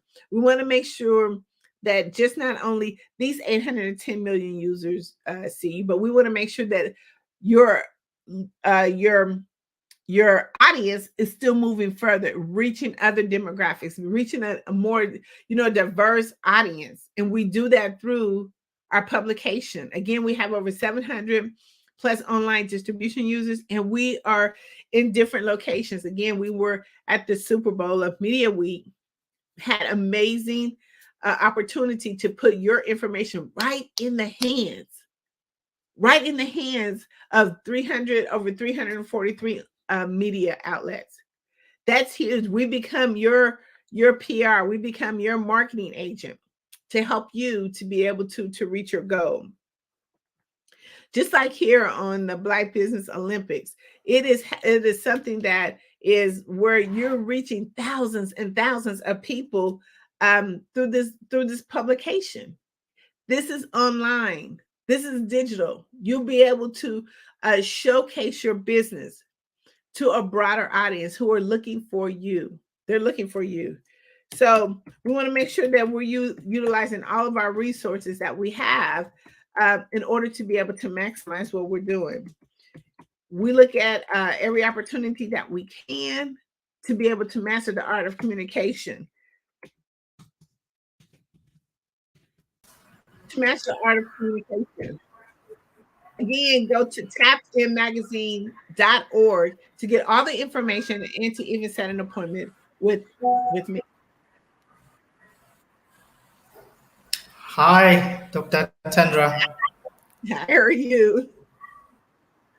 I'm good. It's good to hear from you and those who are very insightful. Actually, most people don't know that they can network with anyone and any moment and any time. And what you've just shared is what we really need. Yeah, thank you so much.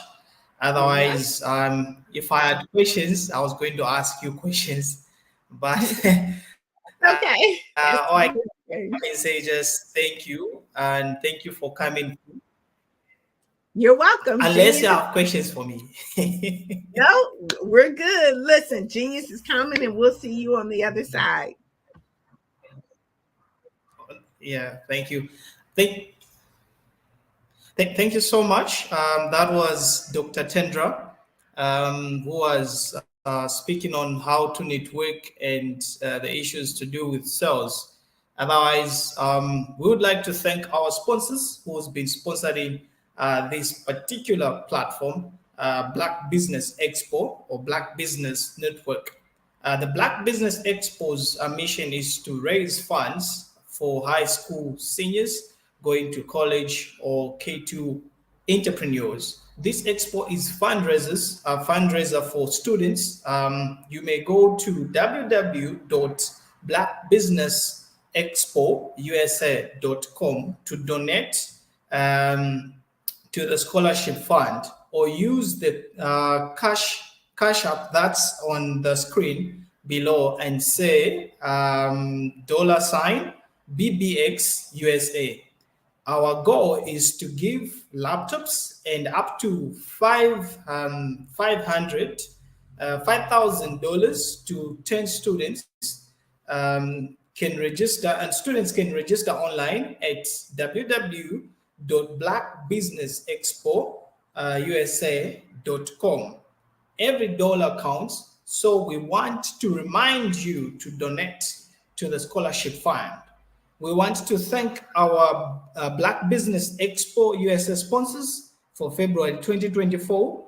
We want to thank NC100, Moody Capital Partners, Sudi Soul, Lotus Reach, coaching and training.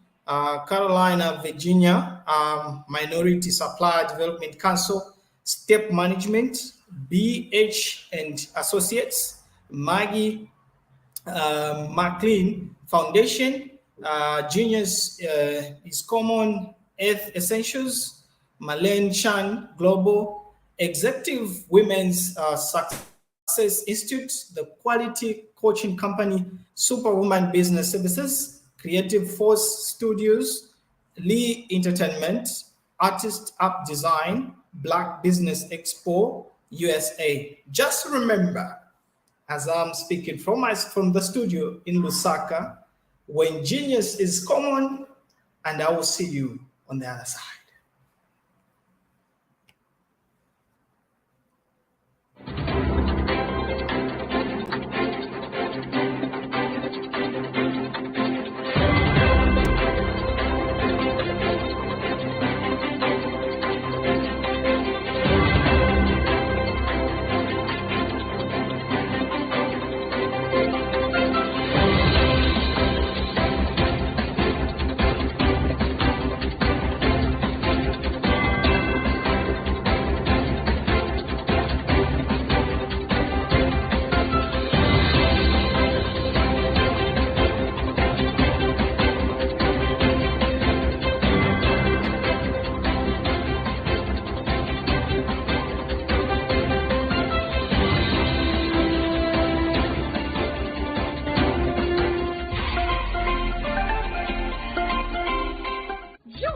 Dr. Eric Kelly III and a host of phenomenal speakers from all around the globe for this 7-day virtual event that you don't want to miss. The mission of the Black Business Expo is to raise scholarship money from kids all the way from high school, all the way from college. The Black Business Olympics is one of the largest Black business showcases in the world. It is an opportunity for businesses and companies to showcase their businesses globally. We are going to be giving away laptops up to $5,000 away to students. Again, I'm Olivia Appleberry, the founder of 2 Cents Finance and one of the speakers for the expo. I am so excited to see you there. For more info, go to www.blackbusinessexpousa.com or call 919-308-9090 and hope to see you there.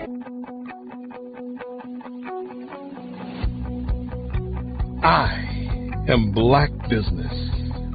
From the moment I wake until the time I sleep. Yes, I am Black Business. I am Black Business. Tell me, are you Black Business? I am Black Business. Do you support Black businesses? Listen, I support Black business because I am Black Business. Black Business Expo, one of the largest business showcases in the history of Black business in the world. The world! Sign up today at www.blackbusinessexpousa.com or call 919-308-9090. I am Black Business. I am Black Business. From the moment I wake until the time I sleep, I am Black Business. I am Black Business. Are you Black Business? I am Black Business. Do you support Black businesses? I support Black business because I am Black Business. Black Business Expo, one of the largest business showcases in the history of Black America in North Carolina. Join Dr. Eric Kelly III and a host of phenomenal speakers from all around the globe for this 7-day virtual event that you don't want to miss.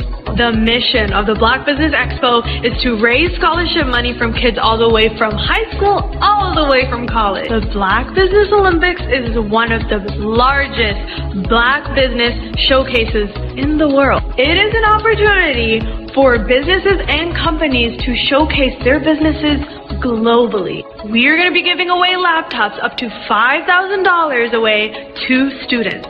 Again, I'm Olivia Appleberry, the founder of 2 Cents Finance and one of the speakers for the expo. I am so excited to see you there. For more info, go to www.blackbusinessexpousa.com or call 919-308-9090 and hope to see you there. I am Black Business. From the moment I wake until the time I sleep. Yes, I am Black Business. I am Black Business. Tell me, are you Black Business? I am Black Business. Do you support Black businesses? Listen, I support Black business because I am Black Business. Black Business Expo, one of the largest business showcases in the history of Black business in the world.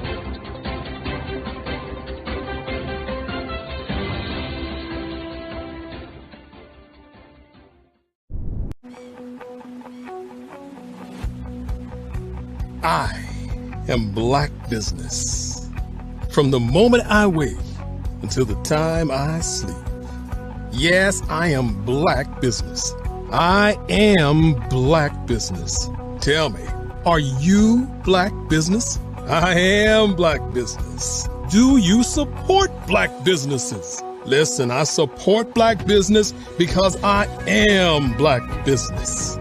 Black Business Expo, one of the largest business showcases in the history of Black business in the world.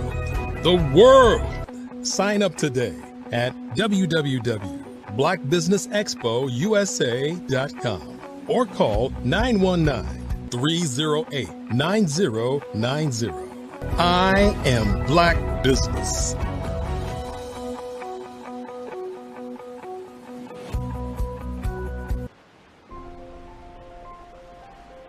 What if you could build your own city? A place where every child can find nurturing people to help them achieve their full potential. A place where every adult can access job training support, where health education is abundant, where social justice ruled the land. A place without limitations.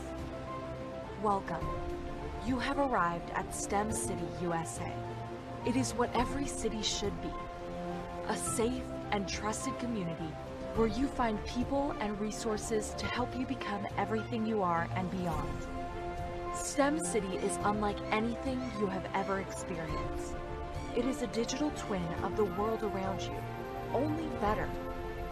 STEM City is about energy and soul renewal. It is more than a digital world. You can almost feel the power of live cultural events, music, and theater. STEM City promises a better future for children with caring mentors and hands-on activities with dedicated tutors to support our youth. STEM City is your passport to a healthy lifestyle with weekly events addressing our community's many issues. STEM City is your financial well-being with helpful information on wealth management, career advancement, job training, and so much more. STEM City is the community you deserve. It is the city where your dreams can come true. STEM City USA, a place in the sky that is accessible to all who reach for the stars.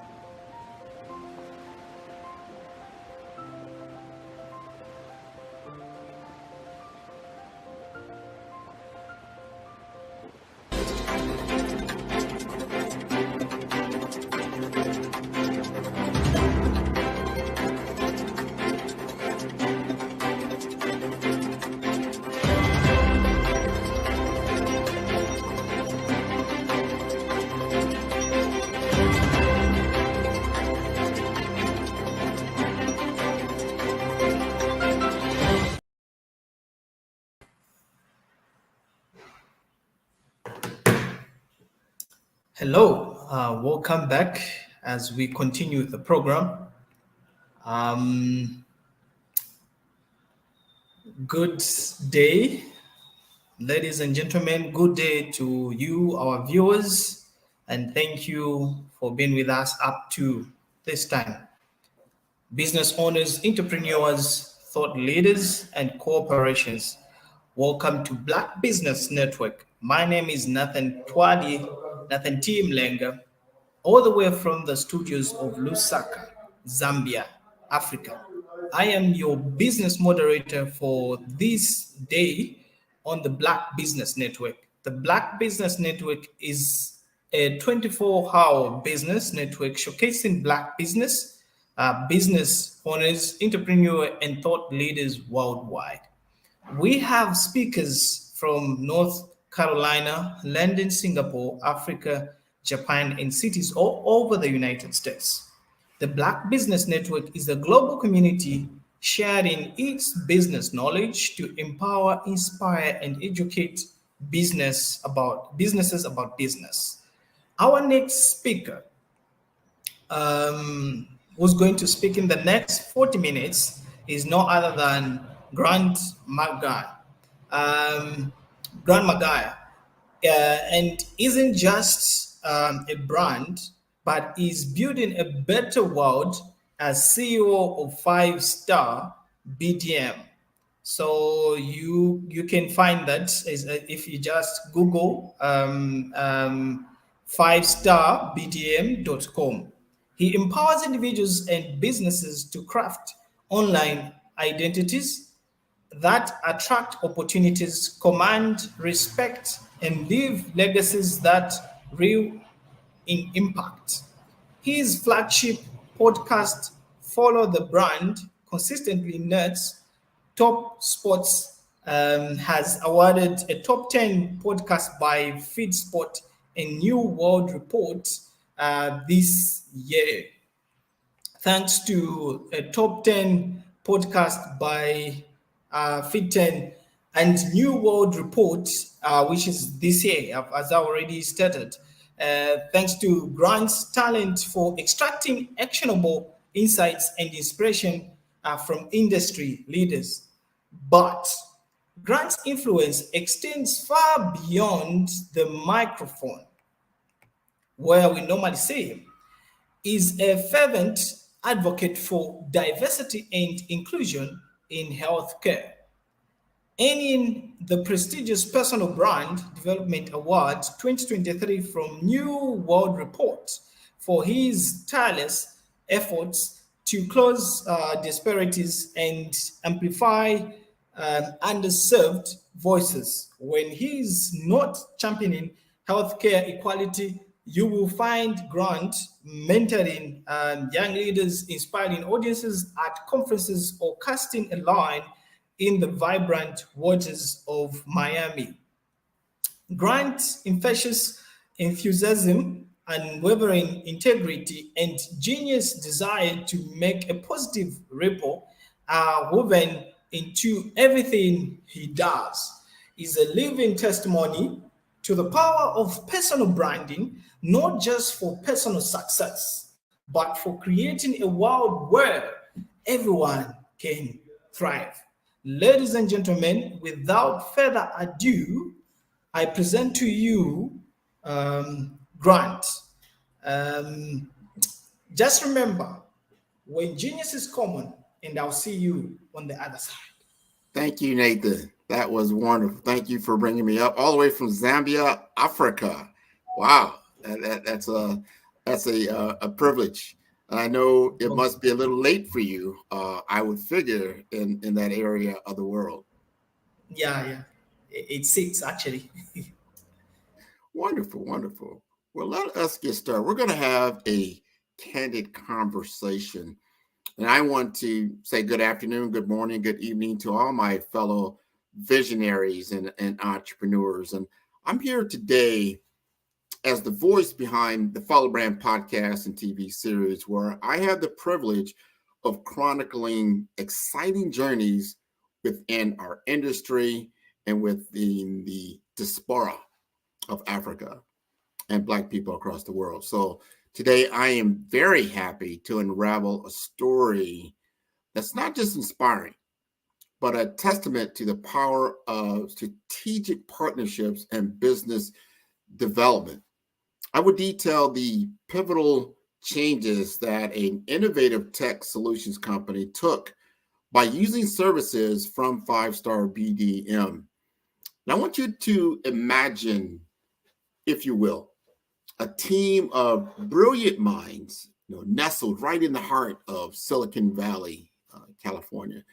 And they were creators of groundbreaking software, and they were poised to redefine the technological landscape. Yet, despite their innovation, they were having problems, and they were in the shadows of the market, and their voice was drowned out amongst all the digital chaos in the market that we see today. And the spirit that once fueled late night coding and sessions and began to wane under the weight of unseen potential. And it was during this period of introspection that fate played its hand, and the Follow Brand podcast and TV series became their weekly ritual and a beacon in the storm of their uncertainties. And amongst the narrative shared, one name resonated with increasing intensity and consistency, and that was 5-Star BDM. And our narrative-driven approach sparked a light within them, which mirrored the untapped potential they felt within themselves. Now, the journey from realization to action is often fraught with a lot of hesitation. And for this company, the continual exposure to the triumphs of others became the catalyst for their own evolution. The gap between their technological expertise and their storytelling capabilities became painfully apparent, and that fueled a strong desire for change. It was a classic tale of innovation stifled by invisibility. Now, this startup tech company extended their hand toward us and initiated a partnership that would not only redefine their trajectory, but also challenge the very paradigms of their market engagement. Together, we embarked on a journey of strategic realignment, focusing not just on what, but the why and the how of their innovations. The assessment phase is a crucial component of the 5-Star BDM methodology. It is the initial step where we dive deep into understanding our clients' unique challenges, aspirations, and the underlying problems that hinder their growth. Now, this phase is dedicated to active listening, empathetic understanding, and strategic questioning, laying the groundwork for successful partnership and solution development. This journey begins with an initial consultation where we establish a rapport with our client. This is not just a meeting. It's the start of a strategic partnership. We encourage clients to share their story, their vision, and the obstacles they face. Now, this open dialogue helps us gauge the depth of the problem and the impact it has on their business. We delve into understanding the business's core functions, market position, and competitive landscape.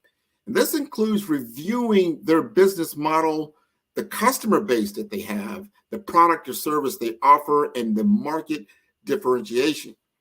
Now, understanding the broader business context allows us to identify not just surface level issues, but also the underlying problems that might not be immediately apparent. Now, through a series of targeted questions, we identify specific pain points. Now, this could range from the declining sales that they're having, low customer engagement, inefficient processes, or outdated technology, which we see a lot in our sector. And we aim to understand the symptoms of the problem and how they affect the overall business health. Now, once we have identified the pain points, we analyze their impact directly on the business. And this involves quantifying the effects on sales, productivity, customer satisfaction, and other key performance indicators or KPIs. Now, understanding the severity of the problem helps in prioritizing the issues that need immediate attention. Now, identifying the symptoms and impacts is crucial, but understanding the root causes is where the real work begins.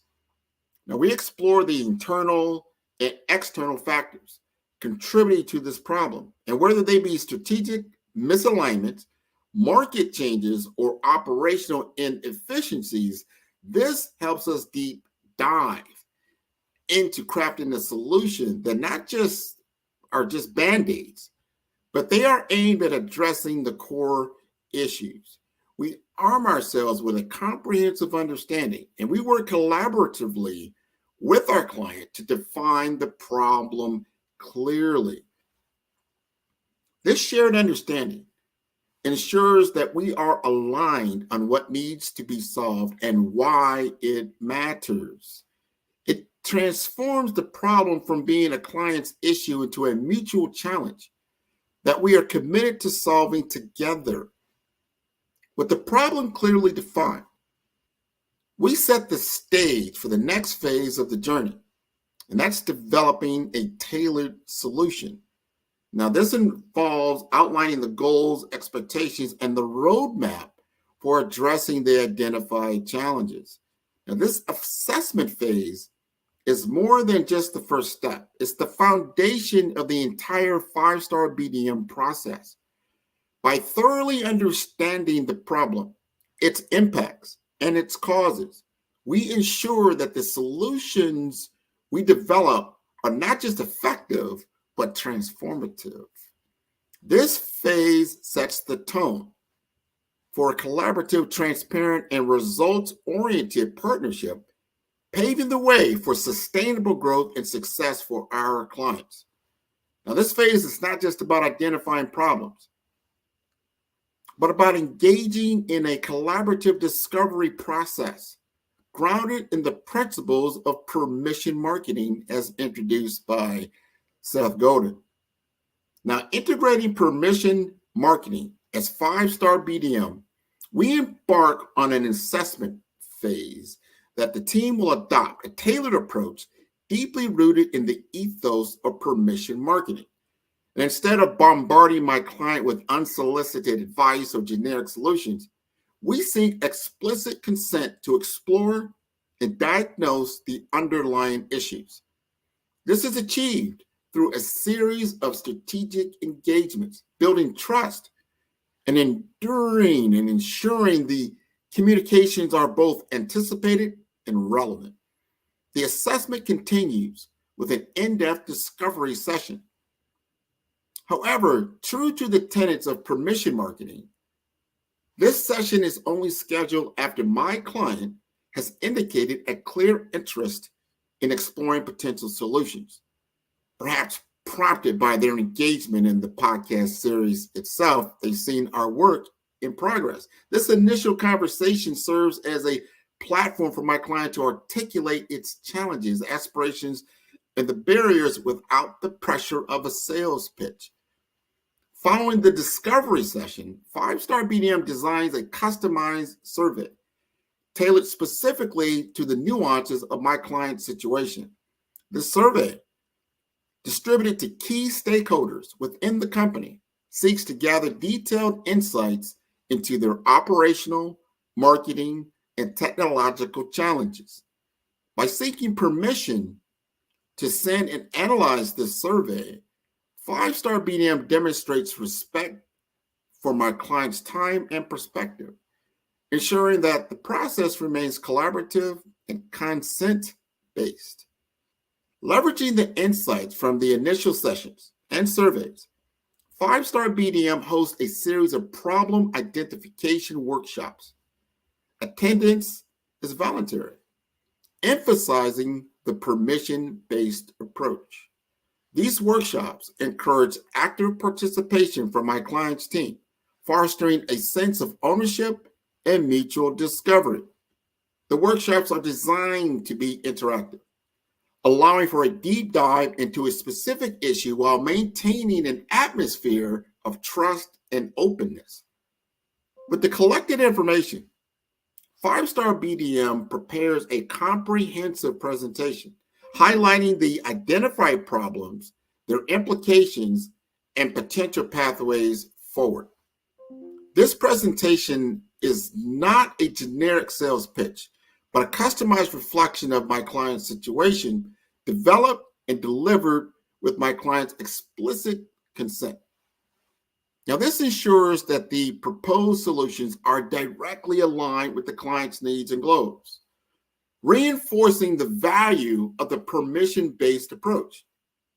And at the conclusion of the assessment phase, 5-Star BDM does not assume automatic progression to the solution implementation. Instead, we present a roadmap for moving forward, seeking explicit permission from my client to proceed. This step reaffirms the commitment to a marketing and business development strategy that respects the client's autonomy and decision-making process. By weaving the principles of permission marketing into the fabric of the assessment phase, 5-Star BDM ensures that the entire process is client-centric, respectful, and highly personalized. This approach not only sets the stage for a more effective and tailored solution, but also strengthens the relationship between 5-Star BDM and my client, fostering trust and respect. And as we move from awareness to advocacy, the natural progression from understanding my client's challenges through the assessment phase, combined with the implementation of permission marketing, sets the stage for a life-changing customer journey. This journey is marked by a series of strategic touchpoints, each designed to move prospects from awareness to advocacy seamlessly. And once we've identified the pain points, we analyze their impact on the business. Now, this involves quantifying the effects on sales, productivity, customer satisfaction, and other KPIs, or key performance indicators. In the case of my client, imagine for a moment that transformative power of boosting sales growth by 200% within a year of implementing the strategic partnership, reducing customer churn by 57%, fostering long-term loyalty and building a sustainable customer base, witnessing a 150% increase in website traffic, attracting a wider audience, and amplifying their brand reach. Now, beyond identifying the symptoms and impacts, which is crucial, but understanding the root causes is where the real work begins. Now, we explore both the internal and external factors that contribute to the problem, whether they be strategic misalignments, market changes, or the operational inefficiency. So for my client, the root causes included limited brand awareness and weak market positioning, ineffective communication strategy, resulting in a disconnect between their innovative solution and their target audience. Initially, the prospects are introduced to my client through carefully curated webinar content that addresses their specific challenges and interests. This approach, grounded in permission marketing, ensures that each interaction is both wanted and relevant, fostering a sense of trust and respect from the outset. As these prospects engage with my client's content and express interest, they are gently guided through the personalization journey, the follow-up communications that are tailored to express their needs and feedback, which help to deepen the relationship, turning interest into genuine engagement. And by the time my client reaches out directly to discuss potential solutions, the prospects are no longer cold leads. They are informed, interested parties who have already recognized my client's value and expertise. This shift dramatically increases the likelihood of successful business outcomes, as conversations are now based on mutual understanding and respect, not just cold email marketing or phone calls. We have now already established relationship. Now, the story of my client transcends mere inspiration. It offers a valuable lesson and practical applications that you, as a business leader or entrepreneur, can integrate into your own growth strategy. Now, this narrative plays a crucial role in captivating your audience and establishing your brand identity and conveying the value proposition of your product or service. Craft a compelling brand narrative that resonates with your target audience. Identify your core values. Translate the impact of your offerings and weave these elements into a story that connects on an emotional and intellectual level. True growth starts with a deep understanding of your customers' needs, challenges, and aspirations. Don't just build what you think is good. Build what your customers need. Conduct research, engage in customer interviews, and actively listen to their feedback. This allows you to tailor your offerings, your messaging, and entire customer journey to resonate with their specific needs. Collaborating with the right partners can accelerate growth and provide access to expertise that can fill your skill or resource gaps. Identify reputable companies with complementary expertise that align with your vision and values, and explore strategic partnerships that can enhance your marketing reach, product development, or your operational efficiency. Building trust and respect with your audience fosters long-term relationships and fosters brand loyalty.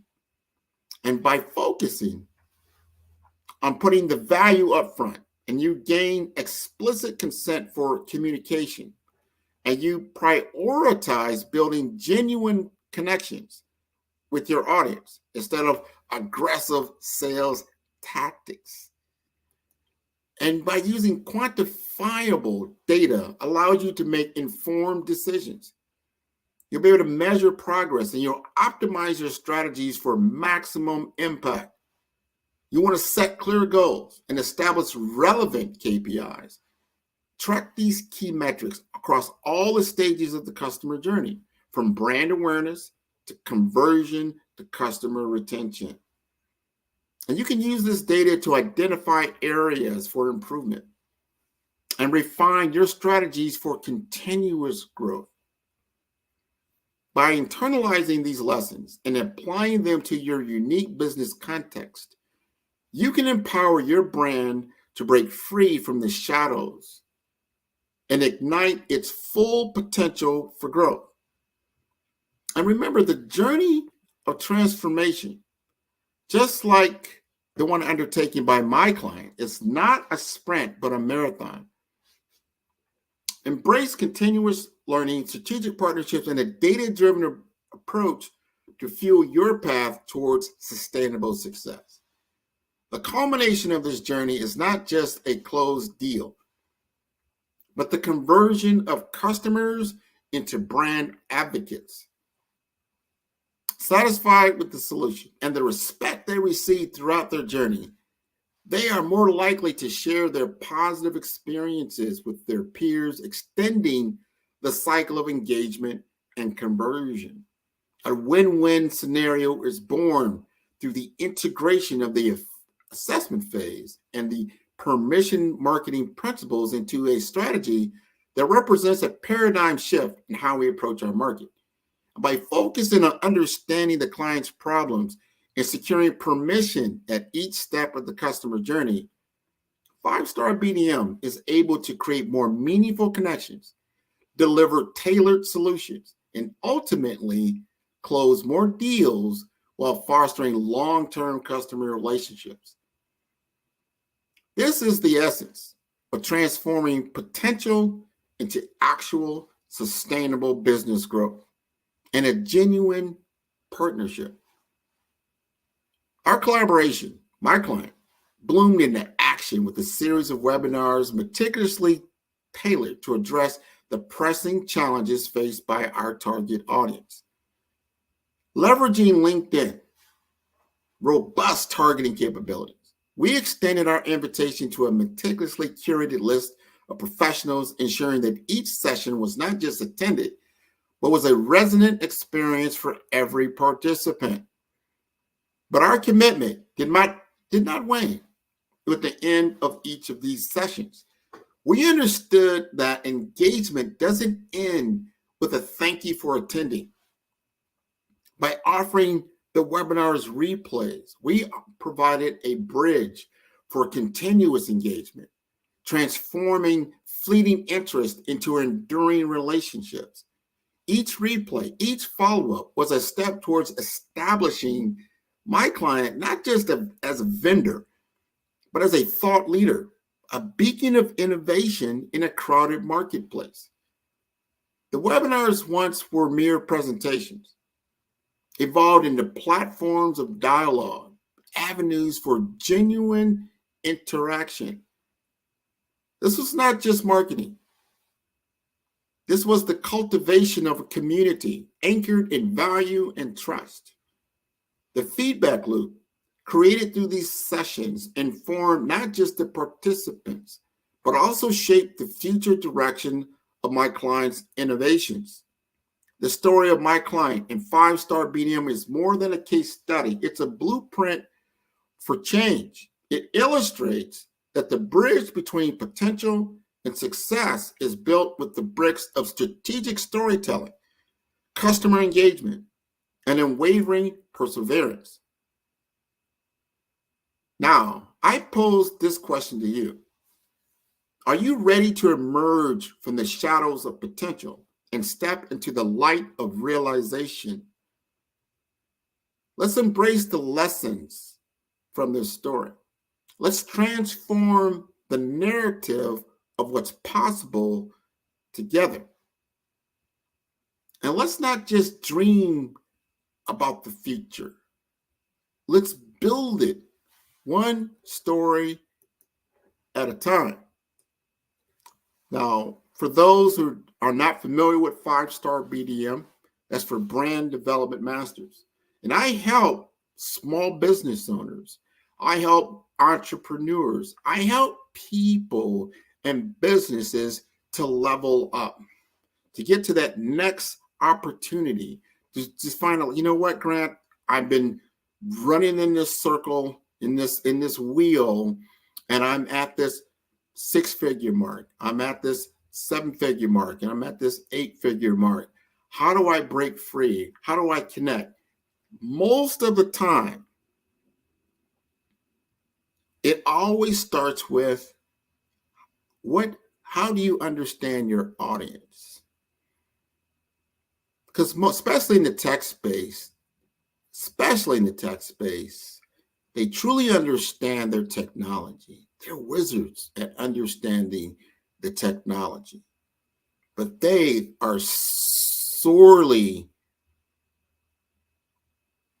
have a weakness in the area of understanding people, of understanding audience, of understanding needs, desires, and what it takes to get them to the next level. Understanding that technology is not the end goal. It's the enablement factor. I think Steve Jobs is very, very good at this. One of the few technologists that truly understand that his technology was an enablement factor, in enabling the community to rise further. And as we start on this journey of AI and artificial intelligence, and people are really enamored by it, and it should be, it's been around for a while, but look at how you enable people, entrepreneurs, businesses, communities, countries to level up, to get better as they move from the information age to the intelligence age, to have more greater intelligence at your disposal, to understand the difference between information, knowledge, and insight. Once you cultivate insight and you understand insight, that's taking your experience and understanding that experience, especially in conflict resolution. And most people are in some type of challenge that they're facing, whether it's an individual, whether it's a small business, which is a large enterprise, they're facing a challenge. Identifying that challenge is very, very important, and understanding resolution. And most of the time, we're talking about human versus human. So understanding how to communicate between different cultural differences, different people, different countries, different things that create the tension that's creating the challenge that you have is understanding communication. And understanding that in the tech layer, you're just an enablement tool to allow communication to happen more freely, and maybe to understand perception a lot at a higher level than previously understood. It's one of the cool things about technology that I've said repeatedly, probably over the last 2 to 5 years. When people ask me about technology, and we always start with this, and I say, if you're going to utilize technology, think of it in a framework of these two things, of what technology as we know it today is very, very good at. And that is, it's very, very good is what I call at collapsing the windows of time. And what does that mean? That means doing things quicker, doing things faster. People love AI because they can get information very, very quickly. And then they can just massage it into a message and get it out the door. So it collapses the window of time that it takes to create certain forms of media that they need to communicate with. And that's the other thing that technology is very, very good at. Number one, again, in the collapsing of time, making things happen faster, quicker, more efficient, and more precise. The other thing is communication. It enables communication. Think back 100 years ago. What year would that be? 1924. People are barely using the telephone. Think about communication. The major form of communication was just the mail system, right? Snail mail. People just, how much time it took to convey a message? Or if you were in some kind of war, let's say World War I, World War II as it came along, they had to go to the front line to the back line on horseback or something to that effect to convey a message, just to convey a message. And then it got better when they discovered the use of electricity and the use of radio, right? And they could communicate faster, quicker, and mobilize much more better. And things started to evolve more when television came on the scene. And then it was more not just for nation states to use, but also for people to use, right? So the tech companies were getting better and better at supplying and enabling communities to become more effective, become faster, quicker, and communicate better. And you see now, as we go all the way from, that was the 1950s, all the way now to 2024. And though we may be looking at AI like, oh my God, it's going to do this, do that, technology is always a giant disruptor, especially when you have something enormous that comes on. It's a platform change. But it's not a time to be afraid. It's a time to be innovative in our thinking. It's a time to be more imaginative of what is now possible that was before it took too long to do, or you couldn't communicate it so clearly, right? Now you can communicate much more clearly. And a lot more people, not just the savants of our age, or people that are very, very good at written communication. Now, there's a lot of people that can become very, very good at written communication. And that's a good thing, because now perception, which could be in the mind of the beholder, can become more clear. They understand what you mean, and they don't have to misinterpret what you're talking about. So important. People don't realize how important that really is. Wars have been started over misunderstanding of communication, misalignment of goals. When they're clearly communicated, you can avoid a lot of tension that's occurring in your world, a lot of conflict that does not need to happen. So your world becomes a little bit more graceful, a little bit more honest, a little bit more peaceful. That is the effective use of technology in today's world. There are always going to be detractors, but they should be of the minority, not the majority. The majority of people use the internet very effectively. The majority of people use mobile technology very effectively. The majority of people are not bad people. Let's not focus on a few bad detractors. Focus on the technology.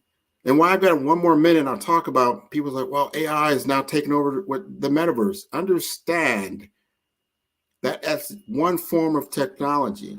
And just because one aspect of one person used it negatively does not mean the technology of itself was negative. It was just utilized in a bad way. And if we take it from that and start to utilize it more positively and get it into the right hands, this could be an evolutionary effect on the human experience. Thank you very much.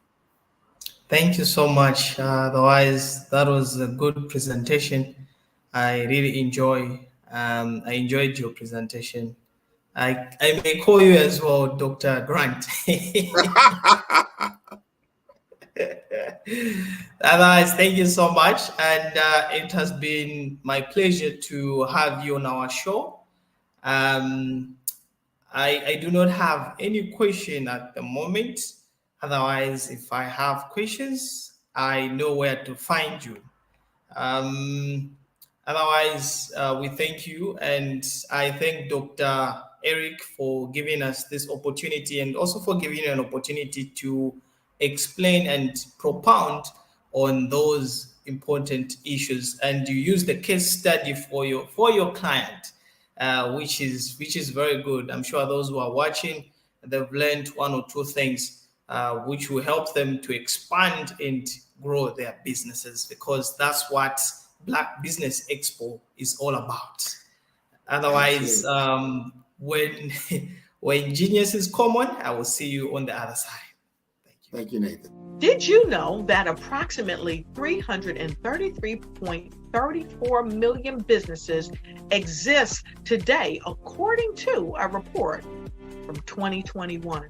And you may be one of those businesses, or maybe you're not in the business market yet, but you're aspiring to be a business owner. Well, guess what? You're in the right place at the right time. Because let's face it, everything is about timing and opportunity. Hi, my name is Dr. Lotus Richey, and I'm the CEO and founder of the Lotus Richey Coaching and Consulting LLC, along with the Lotus Richey Ignite Show. 15 minutes of success with Dr. Lotus Richey, as well as books to boom your business and bring who you are. And today, I want to bring this amazing message to you about the Black Business Network and the Black Business Olympics. See, the Black Business Network and the Black Business Olympic is designed to help people just like you, that's right, that look like me, to take their business to the next level. Not just in your front yard or your backyard, but globally.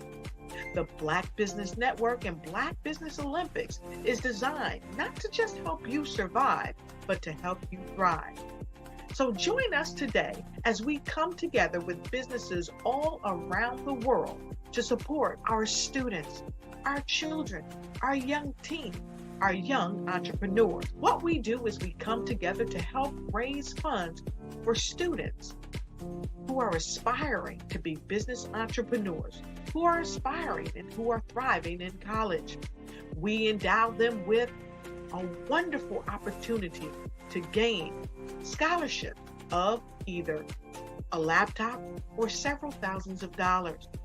And we invite you to help be a contributor to this amazing opportunity to help someone that looks just like you. So join us today at our website and let us connect with you and help you ignite and take flight in every area of your life on the Black Business Network and the Black Business Olympics. I'll see you on the other side.